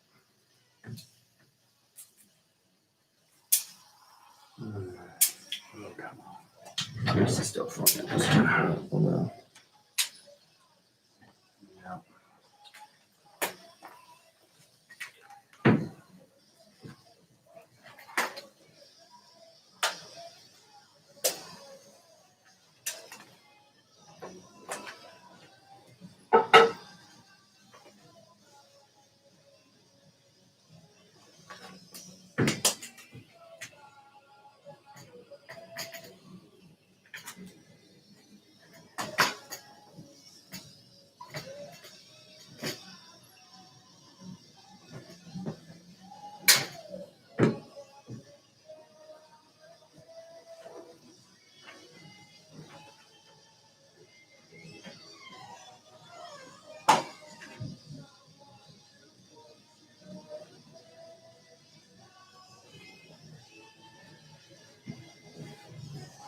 one of the, I was training out in Colorado. I got to know, kind of like a daughter to me now, one of the survivors of a 99 shooting. We spent a lot of time talking. Mm-hmm. I even brought her out to Iowa and talked to my kids at school. And first time she had spoke about it outside of the state. And she's now a teacher, but she talked about what she went through and what it was like to be a survivor. Mm-hmm. And it was just amazing. She started a foundation called the Rebels Foundation that goes to places. They wait about 6 months, and then they go to places like Parkland or the nightclub down Florida, or out to Sandy Hook, and meet with the parents and the survivors. And it's just such a phenomenal thing she's doing. Mm-hmm. And she gave me a pin of a columbine with the flower. I'm the one that just called about my tongue. And it's one of the most precious things I have. I don't know where it came from. Right. And Senator Ernst Couple times a day with biotin and a second mouthwash. gave me a challenge Couple times a day one. with a saline mixture of sea salt and distilled water. Cross contamination No, prevention comes no. with things that do not When passing it on, it doesn't mean contact anything to my kids or anybody else, but to me, it means a lot. This will be my fifth time getting my tongue pierced. Because it's, I know. I'm just letting you know. I've invested my life to meet and work with amazing people. Do not share Yeah, sure. your utensils with other people. Make sure that your own utensils. Michelle Gay, who lost her own daughter, Also, swelling. kindergarten, killed out on Sandy Hook. They shared their most horrific day. Learned so much, got so much insight from them. Once the swelling goes down, I can usually suggest downsizing roughly 8 to 10 days for sure. Okay. And I have a charge to change them. The barbells, they sell for $15 Okay. Do I have to come in and get a replacement or can I do it myself? You can do it yourself, but I don't advise doing it that quickly. They can be a little tricky to change that soon in the process. Okay. My last time I did it, I waited almost a month for I think Yeah, down my line. the problem with the longer one is to increase the risk, the Okay. erosion, gum erosion, softening the bones inside the mouth. But with the shorter one, you can say the Okay. risk release there, but it just makes it work. Okay. Yeah. Did you have any questions? Can she go with me? I can have one person back there, technically not supposed to have anyone back there, but I'm gonna do it. Come on back. I remember his last name was Shirley Gary.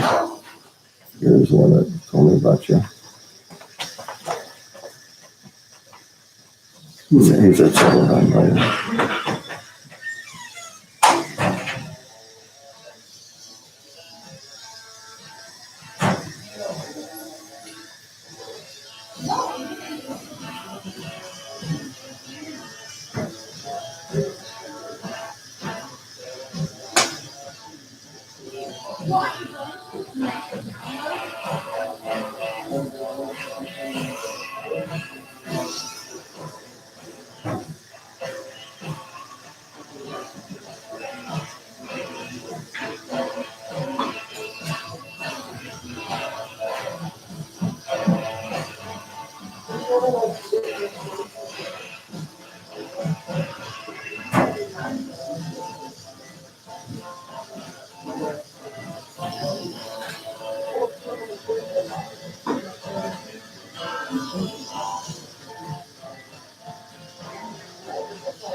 You ever go out to the concerts at the boat?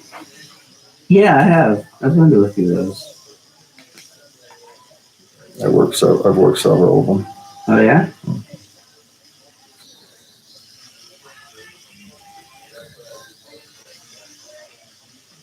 I'm trying to remember what last one I worked. I worked the first concert, security for the first concert ever held at Wells Fargo. Tom Petty Nice. for CDC, I think it was, for about a year and a half when I was a principal in Sheridan.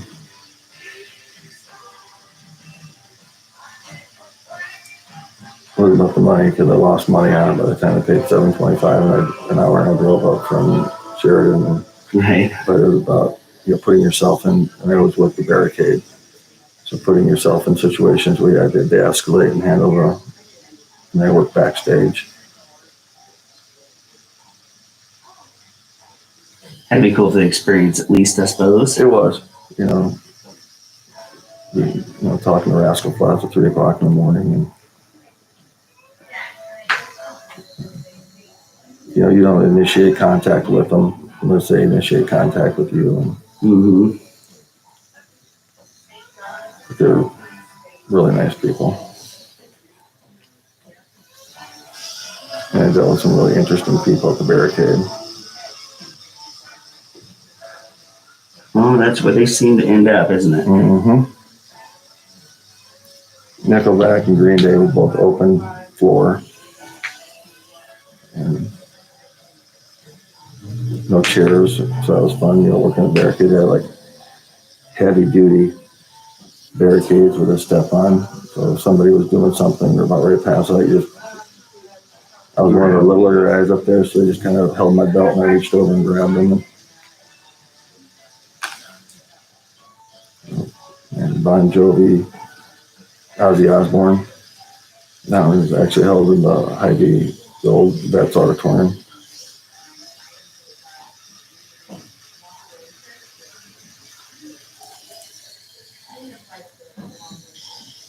So, Paul McCartney. There's about 10 of us. They didn't do bag checks, so about 10 of us down there. And Paul McCartney was warming up. He looked at us, but how's that sound?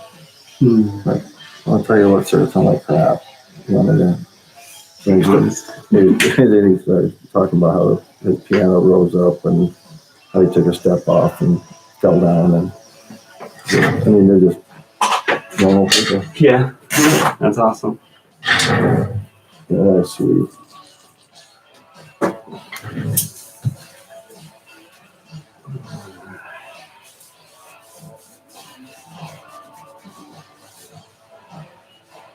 DaVo?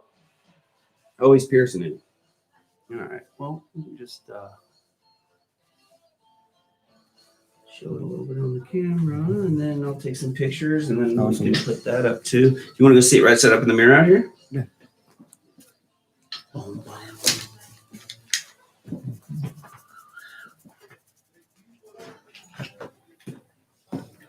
So what do you want? Oh, let's go check this out here. I'll tell you what.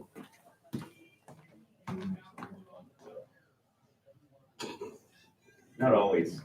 I They can be a real pain in the ass. They've never been told no. Oh.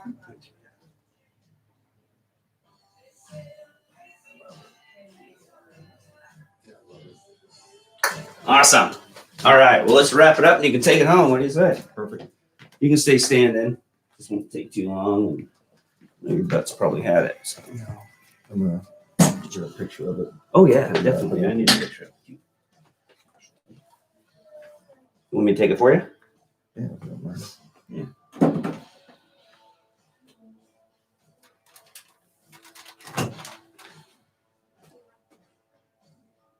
Hopefully it looks Just good. like that.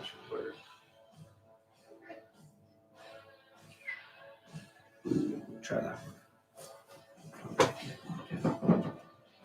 Perfect. All right. See how I do here.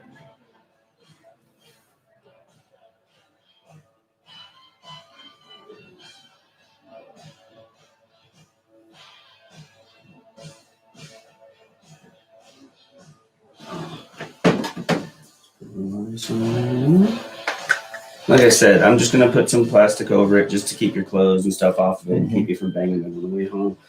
Just keep in mind your clothing when you're getting dressed. Try not to wear anything too tight, like a tighter undershirt or anything.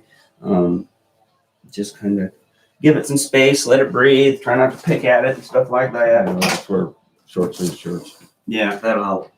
So wear this, how long? Just an hour or so. This is just kind of for the initial bleeding and stuff. And as you can see, you're really not. Yeah. But I just think having a brand new raw tattoo like that is just, I feel better if something's over it personally. Yeah. Sometimes when you get moving around, it can start leaking just a little bit because your blood pressure and stuff, your blood's pumping. But Get home, just take it off. yeah, just take it off, wash it, a little soap and water, just pat it dry, don't wipe it, just blot it. And then, use a little of the Aquaphor. And if you want, you can grab a few samples out of that box and that'd be that'll great. get you going until you find something. How long do you use that? Usually till all it's done flaking and stuff, which is usually around 10 days, usually a little over a week, something like that should be done around 7 to 10 days. Everybody's a little different, but that's usually about how it goes. Cool. Yeah. Well, thank you very, very much. Thanks, brother. Yeah. Take care. Enjoy it. If you're in the mood again, come and see me. Oh, Okay. Definitely. I recommend you too. Awesome, man. I really appreciate it. You have a good one. What's the website again? Q&A in the kitchen. Just go to YouTube, have her write it on a card for you, and she'll jot it down. Take care. Thanks, buddy. You too.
She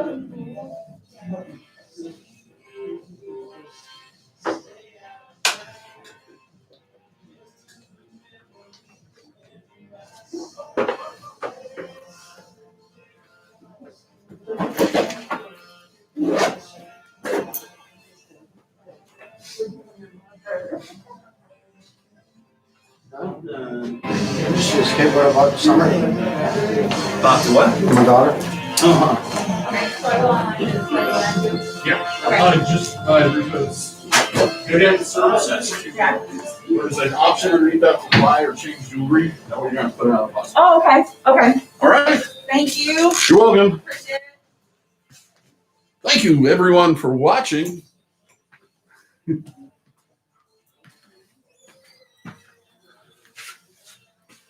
Thank you everyone for watching. We'll be back next week. Take care, take well.